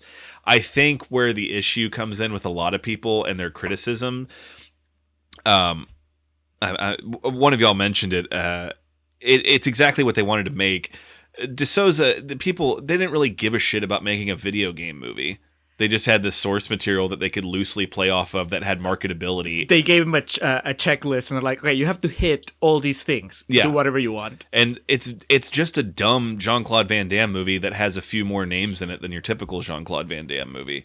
And this is a movie I would describe as a perfectly acceptable rainy day Saturday afternoon matinee. Like, it's how I feel about Mortal Kombat. Okay, so yes, I think Mortal Which Kombat, I love. Okay, well, we're off the rails now. I think Mortal Kombat fucking sucks. I've only seen Mortal Kombat once, but I remember as a kid appreciating that Mortal Kombat did what Street Fighter didn't do, which is they just embraced the tournament. You know, that to me as a kid made all the difference. If I watch it today, I might be bored, but as a kid, I just remember liking the fact that this is a movie that is actually like the game. They had the guy from My Giant in the Goro suit. Ah! You can't be bored with the music, the theme music from Mortal Kombat. You can't be bored. Bam, bam, bam. Yeah, Bam, bam, Mortal bam, bam, Kombat. Interestingly enough, Jean-Claude Van Damme turned down the role of Johnny Cage for that movie. Good for the movie. That would have been weird. That would have been very weird. You need more charisma for Johnny Cage than Jean-Claude Van Damme can give. What are you talking about? I know you like to look at yourself, Bison. Look at this. And then he gives him the up yours. God, JCVD is on fire in this movie. He's on a lot of things. Oh yeah, He's definitely on coke, something. that's for sure. He's basically just fucking shooting up rocket fuel in between takes. No one of the sets looked like they were made for a high school play because all the money was in JCVD's Scarface pile of coke. He got hooked on DNA mutagen. His face nowadays, when I saw The Expendables 2, that movie's awesome and he's awesome in it, but I was looking at his face and I was like, he looks like a man that did just 10 grand worth of cocaine for 15 years. On the set of Street Fighter. It took years off his life. Julio, we got so far ahead of ourselves. So in the first portion, we had the critics that were slamming it, but there was that lowly 11% that I was a part of. Yeah, that I mean, had good things to say. There aren't that many reviews to begin with, so there's only 2 fresh quotes, and then there's a rotten quote that's actually pretty. A compulsalt. Yeah. So let's get through those real quick because I think that they kind of agree with a little of what we're saying when we're defending the movie. Sebastian Zavala Khan from Mass Gamers says, one of the most unintentionally funny movies I've ever seen, which has become a cult classic over the years. So I think they were intentionally funny. Yeah, Sam, Yes. I think it was meant to be exactly what it is. It's clearly written to be a campy piece of crap. Yeah, Megan Navarro from Birth Movies Death says, even knowing what a mess Street Fighter is, I will defend it to the end of time, all for what Raul Julia brought to the film. That's a fair take. Yeah. And finally, David Hogan from hoganreviews.co.uk says, it literally shreds the source material in favor of a Van Damme-centric war movie, but I can't bring Exactly what I just said. Yep. But I can't bring myself to hate it, mostly for Bison's cheese-tastic lines. Yeah. Again, Julia, probably the strongest thing, I mean, Topher said the painting, but also just Raul Julia's performance. Yeah, I was gonna Julia say is that- incredible in it. I really do love watching Julia in the film. The thing is, any scene with Van Damme, he manages to, Wes Studi is a good actor, but when he's in a scene with really anyone in this film, he gets dragged down to their level. It's just tough to watch for my guy Wes. I was telling Julio the Blu-ray I have. I own this on DVD and Blu-ray. And the Blu-ray I have of it, it said outtakes. So I was like, oh, okay. It's not outtakes in the comedic sense. It's just kind of like the spare camera on set was filming behind the scenes stuff just for whatever. There is this scene of Jean-Claude Van Damme and the actors who play Ken and Ryu preparing for their fight scene, and he is talking to them so condescendingly and showing them how to pull punches and shit and can you do that, and it was pretty amazing to watch. And then also I gotta get my joke in because I thought it was funny. That painting of Raul Julia, that's gonna be one of the things unveiled at the Academy Museum when they open it next year. Yeah, this, so much of the negative attachment to this movie is, one, yeah, it's not fucking Forrest Gump, and then 2, it's the whole the veil, the identity of video game movies. That's you want to talk about a kiss of death, that's pretty close to it. And I think a lot of people just lump this in as one of those video game movies that sucks. And there are a lot of video game movies that suck. This movie's big and dumb, but I think it's only a video game movie in title, really, in that it's just exactly what that person said, a dumb Jean-Claude Van Damme vehicle. But I think what I was wrestling with is that I think that you probably do need that attachment to the source material in order to enjoy it, because, and you need to have watched it at the right time.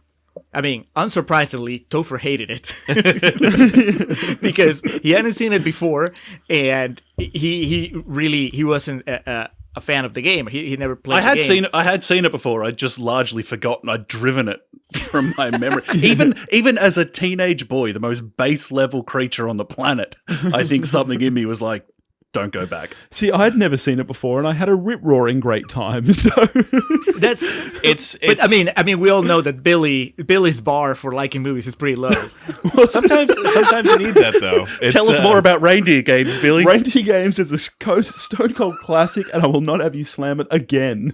That's so funny you bring that up because Reindeer Games and Street Fighter are very similar in the aspect of I have such sentimental attachments to my theater experience that I have a hard time knocking them. Namely, for Reindeer Games, that was my first time ever seeing tits on a big screen. And I was 13 and very captivated by what I was watching. That's where my love for Titanic comes from. Many of that generation as well. So with this one, like I said, my dad took me to it opening day, and this is my first vivid movie theater memory of my life. I have a flash. My dad took me to see Beauty and the Beast when that came out, and I have a flash of a memory of us walking into the theater. But for this specifically, I have a vivid memory of when Chun-Li does that flying kick at Bison, that shot of her like flying through the air. That is like my first vivid memory of being in a movie theater and seeing something. So that's always going to be with me. And I think because I'm especially like a golden age thinking type person, or like, I always view memories with like fuzzy tinted glasses. So that to me makes this special. And I think that's with any type of art. Some people have personal attachments to it. All that to say, it's still really dumb, but it kind of has a special place in my heart because of that. Well, I think it's crazy that this might be the most in sync our past life has been, because I also saw it in theaters, and it was at the time where people started going to the movies again in Peru. Mm-hmm. Just like, I might have mentioned this in the podcast before, if we ever did like a really old movie. There was like, for a while, for several years, it was pretty bad out there in Peru, like as far as like terrorism and all that stuff. So it was dangerous to go out to a public place like the movies, because you could get blown up, in a terrorist attack. So the movie theater business was on the decline. Then terrorism was vanquished and people started going out again. And Colonel Guile came and saved the day. So it was two things. One, that it was safe, and two, that we started getting movies kind of around the same time that they started coming out in the US. So I remember the Jurassic Park in 93 was a big thing, because we were playing it at the same time that it was playing in the States. So 94, I remember, it was the first time that my parents took us to the movies again, because they'd taken us when we were kids, and we went to see Forrest Gump. And it was just like, wow, we're going to be doing this a lot. And the next time we went to the movies was shortly after, and it was to watch Street Fighter. Nice. Night and day, which is hilarious that you said, this movie is not Forrest Gump. Yes, it's not Forrest Gump. But way better. Yes, I mean, it was, we were just happy to be out there. I've never really had that discussion with my parents about like what it was like to go see this movie with us, because obviously they weren't even aware of the game. Yeah. But to me, it was. So when I think of Street Fighter, and kind of like with you, I have that attachment. I was like, oh, it was just so awesome to go to the movies again and see this. But at the same time, I had the experience of really liking the game and being not mad at the movie, but kind of puzzled by why did they went the way of the war movie instead of making a movie that was about fighting. And so, I mean, I was too young to really go into just like, this is a bad movie, fuck this movie, fuck Steven DeSouza, fuck Van Damme. But I remember just resenting it a little bit, but also thinking, all right, well, I guess that's just how it's supposed to be. It's like I didn't have the critical mindset of thinking that they'd made a wrong choice. It was just more like, oh, that was my fault for expecting a movie that was faithful to the video game. Even at 7, I realized they made some missteps with the cinematography. But I remember watching being pumped for the movie. I was telling you about it before we started recording.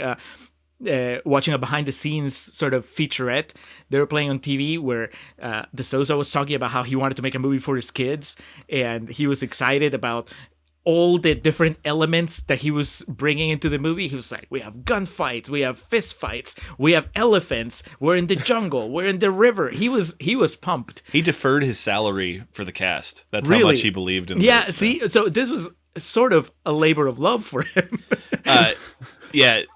Billy and Topher, I think we can agree the issues with this movie are not from a lack of effort. It's not a lazy movie. It strikes a bit more than it hits. It wasn't lazy to get high schoolers to build the sets. That's called compromising. You got to move around the budget because you have to cover Van Damme's expenses. So, Julio and I have our memories of seeing this in the mid 90s, but viewing this through 2020 lenses it's a pretty sobering experience. Well, that's the thing though, because how do you guys experience a movie not being really knowledgeable of the game? Because it sounds like, you kind of knew the very basics, but to me, that's the biggest thing. If you haven't played the game and you're not really getting a kick out of every little call out that they make in the movie, it's ridiculous. But this movie is basically the plot. Now that we're in real talk, I can say like a lot of the really weird decisions in the plot are just so that you can have some sort of reference to the video game. So what happens when you're not familiar with the video game? How much does that affect your enjoyment? Yeah, it's funny. I guess because I had no knowledge of the video game, I just didn't notice the fan service, I guess. But apart from that, like, I don't know, because in my head, I'm like, well, it's just a fighting game. How much plot is there? Like, for the fighting games I've played, you hit arcade mode, one bad guy comes in, you fight them, you win, you fight the next bad guy. There's no real plot to it. You skip through the cutscenes, don't you? Yo, man, I don't watch cutscenes in anything. So to me, I was like, yeah, this is pretty much what I expected. Like it was, to me, it felt like they were trying to pull out a plot out of a story that didn't have a plot to begin with. And I was like, yeah, this makes total sense. It's cool. Because essentially, like, what is kind of the B plot in the film, which actually probably gets more time than the A plot because Van Damme can't be given lines, is... Well, he's been getting lines. Well, yeah, but it's okay because I can go home. But if you were from an editing standpoint, there are whole plot lines that, if it weren't for the fact that you can't get rid of these characters because we need them in here because they're in the game, there are entire plot lines you would just cut. Right. You don't need you don't need to have moments for the cameraman and for Balrog and Honda. You don't need all the subplot with Blanca and Dalsim. Yeah, that shit is so stupid. Like the whole... But even really crazy stuff, like the fact that Dalsim is bald in that final shot. The chemicals burned his hair off. Right, but that's so weird. Oh yeah. It's there just because that's the way he looks in the game. Like somebody made that decision just because he needs to look like he looks in the game at the end of the movie. Yeah, De Souza or someone involved didn't play as every character, and then like they saw the side of the arcade cabinet that had all the characters. Like Dalsim's bald. Fuck. The actor. After they cast the actor, he had never played the game. He was like, yeah, sure. He shows up with his interpretation of Dalsim. I'm like, nope. Oh God, what's that movie where the role required the guy to be bald, but he refused, so he put a horrible bald wig on? That's just what I'm thinking of this guy here. Like he clearly, De Souza came with the Clippers to set and said, "Nut up, motherfucker." But so the Blanca thing is so dumb because, like with anything, it's what we talked about, like Rob Zombie's Halloween and Jango Fett and Anakin Skywalker and just nerd shit that I'm going to keep listing. But Blanca is cool because you don't really know how he got that way, and the fact that I was trying to figure out what they all had in. He's like an electrified monster from Brazil. Okay. And then in this movie, it's just like, we're just going to show him a Serbian film a bunch of times and turn him into this bad guy.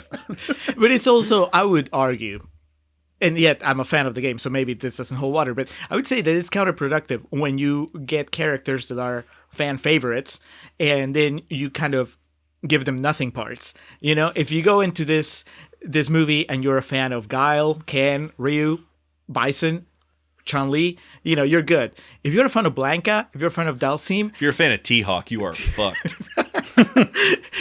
you know, it's almost insulting. Maybe I'm just too jaded as an adult, where I'm like, I'd rather get nothing. Well- As a kid, I was just happy to get whatever they would give me. Exactly. And what you're speaking to also is why video game movies are just thankless. That's why, like, you know how many times people have tried to buy the rights to do a Metal Gear Solid movie? There's no way you can please, even more hard to please than like movie nerds or video game nerds.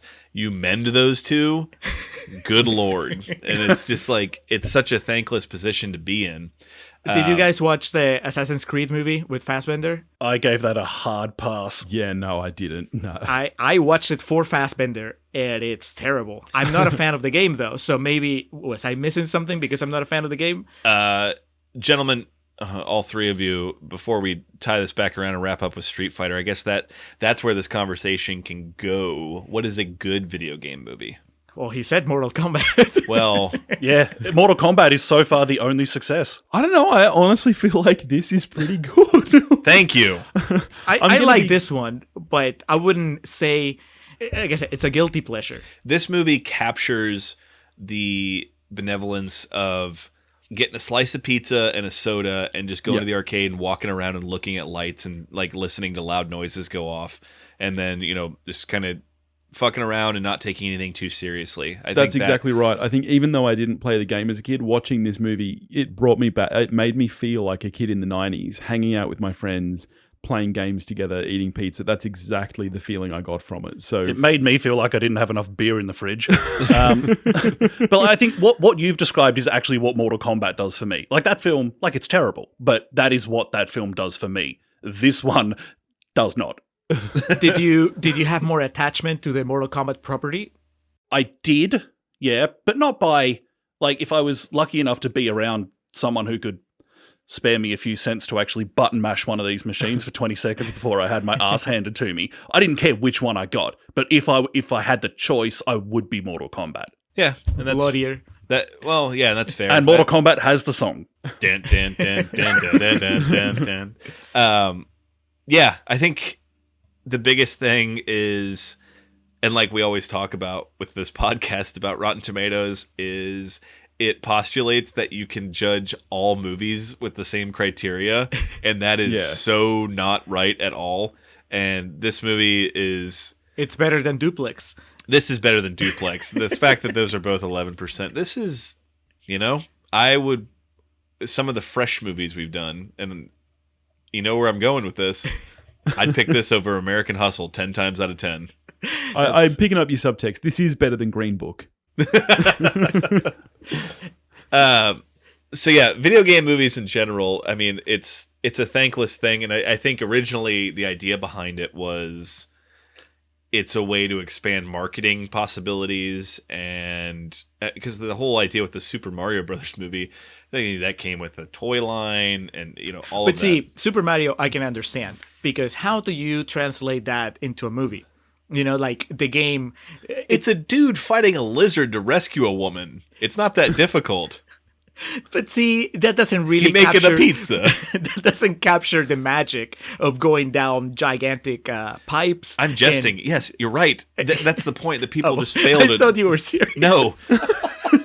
There's It is no. weird that in a world where like films are so driven by existing IP that still like no one's cracked it. No one has cracked the video game code with film. You know, it's actually bonkers that no one has got it right. Honestly, hot take, the best video game movie is 1917.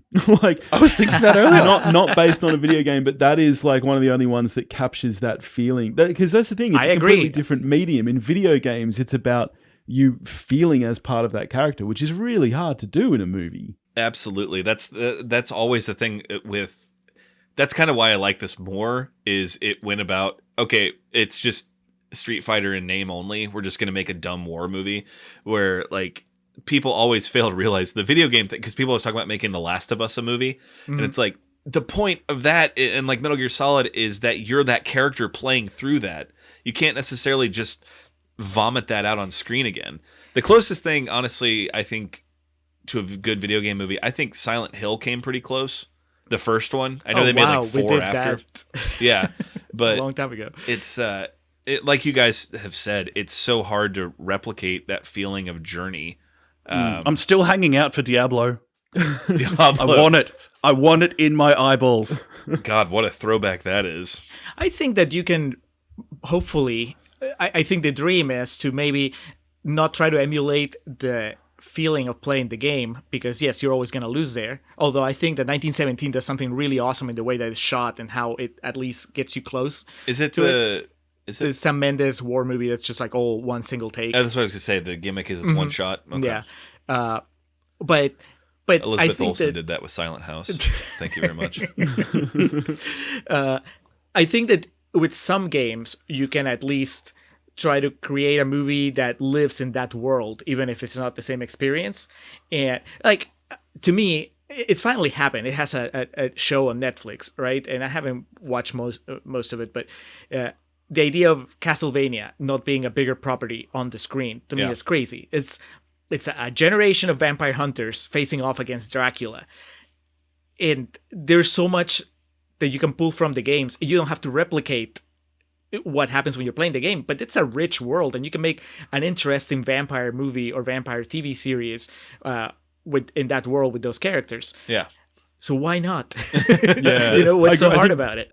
Yeah, I think that's where, with adaptations of games, I think they need to go one way or the other. Like you say, go for the ones with really rich mythology and lore that they can pull from. Like Legend of Zelda, I think, is another one that they could pretty good make, a Netflix series or a film. You want to have another go at that in English, Billy? Shut up. They could. I wasn't gonna say anything, but like I was gonna Homer he read card good. Or go the other way and just pick, really child-based franchises. Like, for example, Detective Pikachu, I think, got it pretty right, because it's more about, as you say, the characters in the world. There's no real plot to replicate, so it's a lot easier to pull off. As someone who likes this movie, I'm eternally thankful it was made when it was, and I have the attachment to it that I do, and I had the experience with it that I did, because I know if watched it today, if this came out today, I would, fuck this, Guile would never do that, blah blah blah blah blah.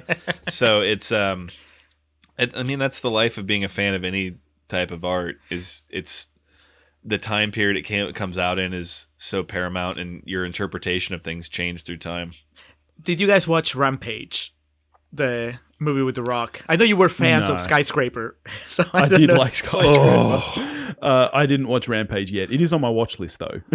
I watched Rampage on a plane coming back from the US, and I don't remember it at all, because I was like, I was half awake, half asleep. You're in that zone, but my very dim recollections are that I do not need to revisit it to like really get the full experience. I love The Rock. Uh-huh. Dwayne is a great man. I never plan on watching that movie. But that is, I think it's a good example of that. Go ahead. I'm sorry. Well, it's a good example of taking. There's not much to it as far as the game. There's nothing to that game. Right. So, but if it's fun, but there's nothing to it. Right. Exactly. So if you're gonna make a movie of it, kind of like the pieces are set for you: giant ape, giant lizard destroying the city. The Rock screaming "Rampage!" Well, it's like insert The Rock and go. That's been Hollywood's model for about 10 years now. And this is Daniel Craig's last Bond film. I can't wait for the next one with The Rock. With The Rock. So, Street Fighter, the reason we're here, what's causing all this, it is one of those reviews said it. It's exactly what it wanted to be. It's not something, and I'm a big campy horror movie guy. It's not some movie that just fucking sucks and is funny to watch again. It's not Friday the 13th Part 8. It's not that. It's not a movie that like tried to put all this shit on the screen to be serious and then it comes across as just really fucking stupid. It's what it wanted to be. In my opinion, the comedy in it works. The line about give me a hand. We've only been here for 2 hours.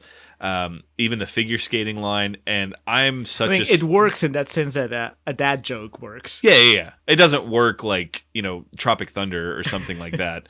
It's not intelligent comedy. It works in the sense that I'm watching this while I'm cleaning, and then I just kind of laugh in the background type thing. And I'm such a sucker for build-ups to stupid jokes that Godzilla thing made me laugh so hard this most recent time I was watching it. That all to say, it's not a movie I would, in good conscience, recommend to somebody. I think you're getting Jean-Claude at his most Jean-Claude. But as I throw it over to our international brethren, I think the one thing we can probably agree on with this is that Raul Julia is unquestionably the MVP of this movie. What a prince. Wait, what's your rating? Me? Letter grade. A C. Oh, I thought you were giving it a B- after how much you've been loving on it.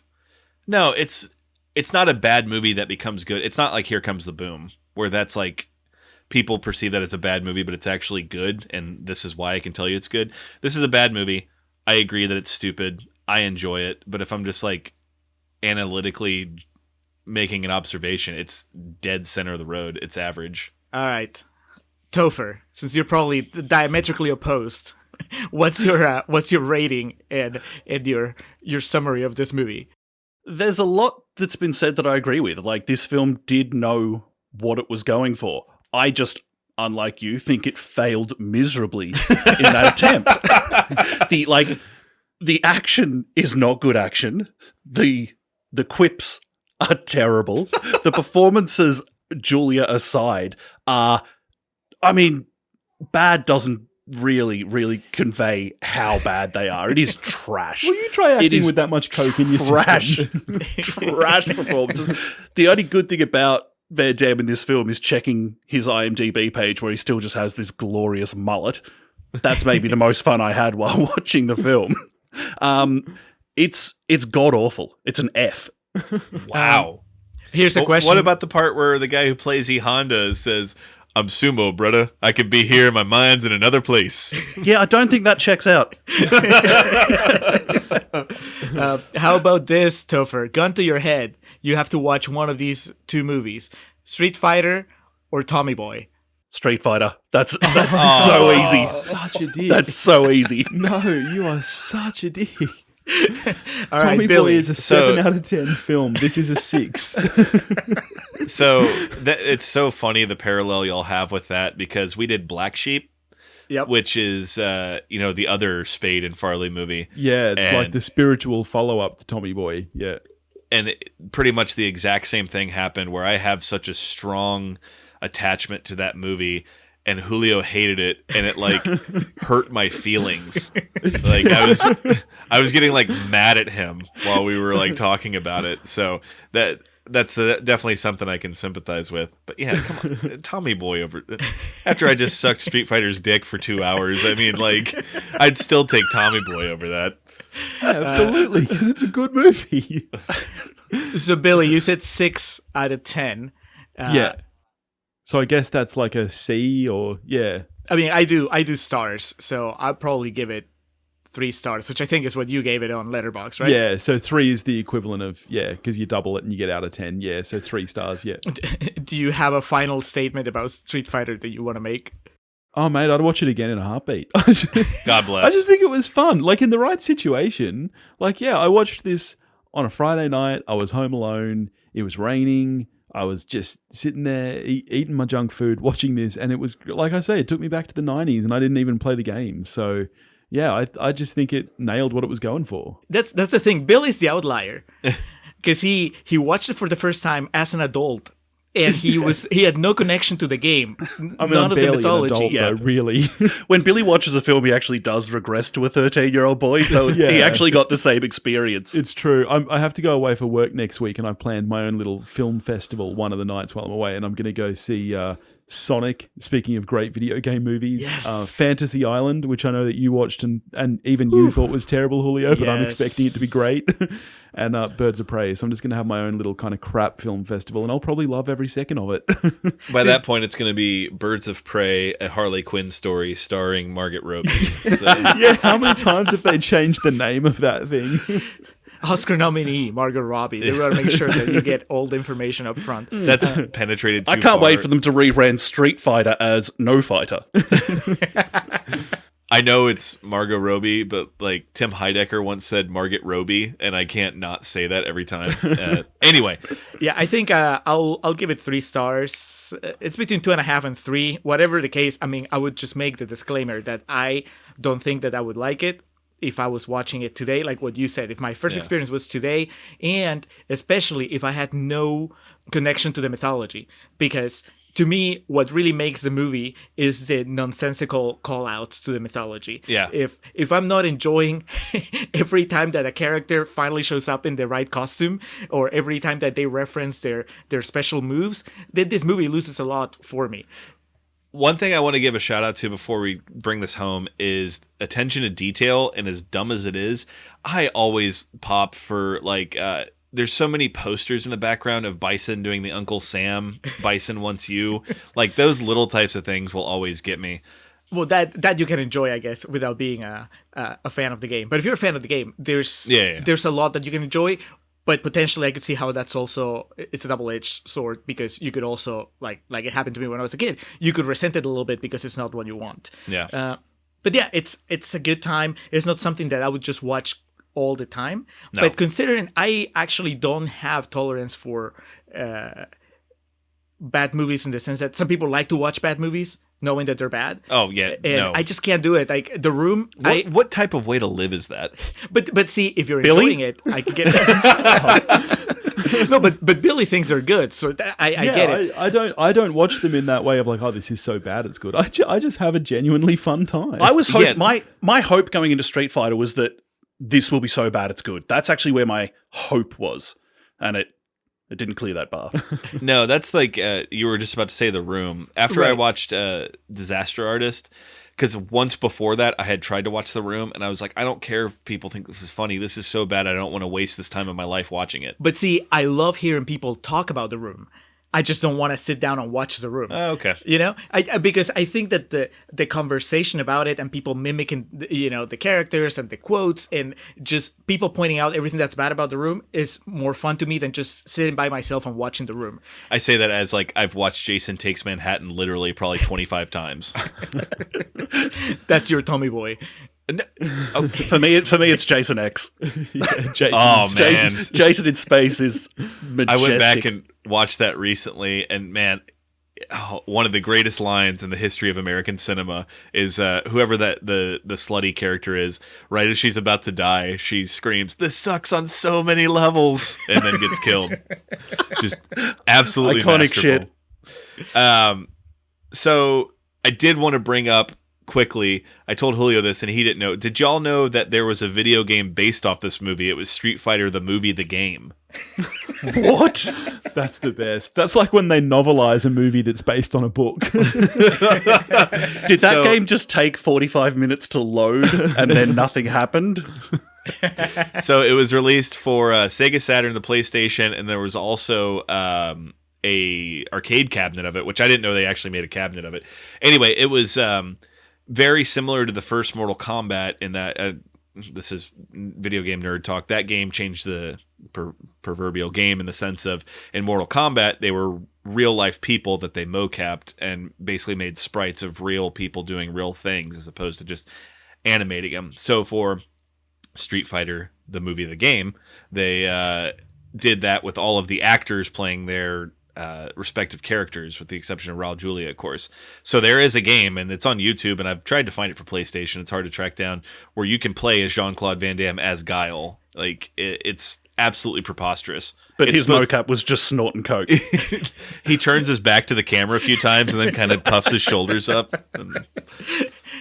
His stamina goes up after that. Yes.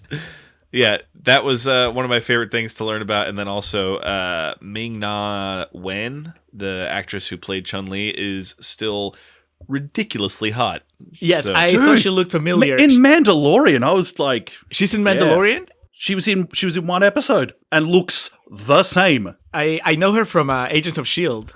She's like almost like 60, and she's still just like a total smoke show.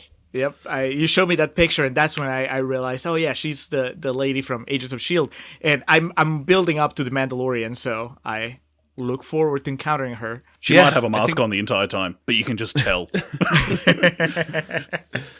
I think that covers it. I mean, I honestly, it's funny. It's really easy to talk about movies that you are just kind of middle of the road with, way more than movies that you like love, or like when we were talking about Terminator, I just like spit everything out I had to say about it in like 4 minutes, and I was just like, oh, all right, well, we're done here. But you were going on about Genesis and Salvation for Exactly. like 20 minutes each. Like, it's if you love it, you spit it out really quick. If you really dislike it, you just harp on it forever. But then it's these middle of the road movies that, like, this discussion I've had with the three of y'all has made me like realize things along the way, and it's just kind of fun to build off of. So good discussion.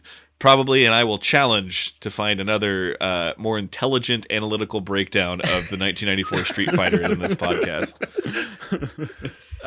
So bringing it home, as we always do, we move to plugs. So for myself and Julio, our perpetual plugs being that of the Festive Years, who provide our opening and closing tracks. They open us with Last Stand, close us out with Summer 99. Thefestiveyears.com is where you can find all your Festive Years needs. Yes, our friend Hans Rothgieser, mildemonios.pe. That's where you get all your Hans Rothgieser needs. That's MILDMONIOS. He did our logo. He has 2 podcasts, Nacion Combi, which is in Spanish, about Peruvian current affairs, and Living in Peru, about people that immigrate in Peru. That's in English. You can find that one in iVox. You can find Nacion Combi in all podcatchers. He has a new novel. Check it out. Requiem por Lurin. If you speak Spanish and you like zombies and you've been dying to read about zombies taking over the Peruvian capital, this is it. This is where it happens. Apparently it's been happening for 2 books prior. But yeah, I think this is where Bill and Topher tell us about their show. I was about to say, tell us where listeners can find y'all. Alrighty. Where, as you said at the start, We Watched a Thing, formerly Bears on Film, but I think pretty much now We Watched a Thing everywhere. So yeah, we just kind of keep it live. We just watch one movie a week and talk about it. That's pretty much our MO. Like a podcast. I think you're underselling. You're underselling 2 things. One, that as listeners of this episode have probably picked up on, you guys have great chemistry, which is, thank you. Obviously We've been in prison longer than 2 months. But then the other thing is that I told Billy over on Twitter, to me, my favorite episodes is where you guys get to geek out on your field. So, because you work behind the camera. And so when you get to talk about photography and camera lenses and the special effects and all this stuff, your 1917 episode, I loved it because you had so much. I mean, it sounds geeky, but it's like so much geeky stuff to say about it that I loved. Yeah. That I didn't get anywhere else. It is nice when we get a movie like that. We do a pretty broad range of movies. We cover all the new ones, but this month in particular, we're getting to quite a lot of old movies as we do Patreon requests and throwbacks and stuff. So that's always fun when you get those movies that you can really geek out on, which is great. Like Street Fighter. So yeah, you can find us at wewatchedathing.com and we're on Instagram, Twitter, Facebook, all that stuff at We Watched a Thing. If you want to find us and say hey or listen to us, you can do that. Yeah, I do appreciate we're both kind of similar in the sense of there's typically no real flow. It's just like the movies kind of just go all over the place, and I think that, and just personally speaking, it keeps things interesting, keeps things fresh. But yeah, I told Julio, listening to y'all's Rise of Skywalker review, it was just getting me mad all over again. If we had done that review like a week after we did, I'd have been more savage in retrospect. Y'all were we did do it like straight after we saw it. Yeah, and I was just like, the longer the film sat with me, the more it just completely fell apart. Yeah, I've had that exact experience. Yeah, I actually tweeted about it. I think I was like, the more I think about Rise of Skywalker, the more I feel like I just don't need to go back to the Star Wars universe. I was like, I'm done. And I know it'll swing back up. Everybody told me, just watch The Mandalorian, you'll feel better. And that's kind of... Going to Disney World literally the day after I saw it and getting to ride the Millennium Falcon ride and everything really helped my coping process of going through that. So, excellent. Y'all be sure to check out We Watch the Thing. And then just for general plugs, anything we've read, been playing, watched, anything like that. I mentioned a little bit earlier, I watched Nebraska again last night. it was somehow different and better than I remembered, which is always weird to me. I remember kind of watching it and thinking it was like a really just heavy gimmick film because it was black and white, and the reliance on the elderly characters. Obviously, Bruce Dern's not incompetent or anything like that, but it was good, and it's one of those movies that a perfect runtime, and the ending is so great about how he gets to drive that truck down the main street of the city he grew up in. And so that was Nebraska. If you haven't seen Nebraska, I definitely recommend that. Yeah, I watched that movie it was nominated for, it won, I think, or at least it was nominated for best screenplay. I don't think so, but I've seen it twice in theaters, so maybe. Billy, Topher, what have y'all been watching? I've been... What have I got to recently? Let's see how long this app takes to open, because I can't remember anything. You know what I got to about a week ago? I don't know what kind of take this is where everyone sits on it, but flicking around Netflix a week ago, fairly late at night, I was like, I haven't watched The Untouchables in a long time. Hell yeah. That's not a good film. What? That is not a good film. And Connery's win for that film is an actual disgrace. I misheard. You said Untouchables, not Intouchables. Not right, Intouchables. He's talking about the Okay, Palma movie. Oh, yeah. Really? Yeah. I mean, well, okay. I can't really speak. I haven't seen it Although forever. I actually think Intouchables is wicked overrated. Well, I didn't dislike it, but that's going to do it for the Contrarians. And then did a kind of a memorial viewing of Spartacus after Kirk kicked it. Nice. I still haven't seen it. I think that might be the only Kubrick movie that I haven't seen. It's by no means his best because he didn't have full creative control. It really was a job for the studio, but it's an impressive bit of work. Billy, has your kid allowed you to watch anything, or are you just holding off for your film festival? No. Just last week, actually, I got to Weathering with You, which I'd been really keen to see. It had. What did you think? I know you were excited for that. I personally loved it. I know that you were a little lukewarm on it. Have you got to Your Name yet? No, but my wife ordered it. So we got I saw that we got the Blu-ray a few days ago. So that's the thing is I can't watch it on my own. That's one of the things that I have to.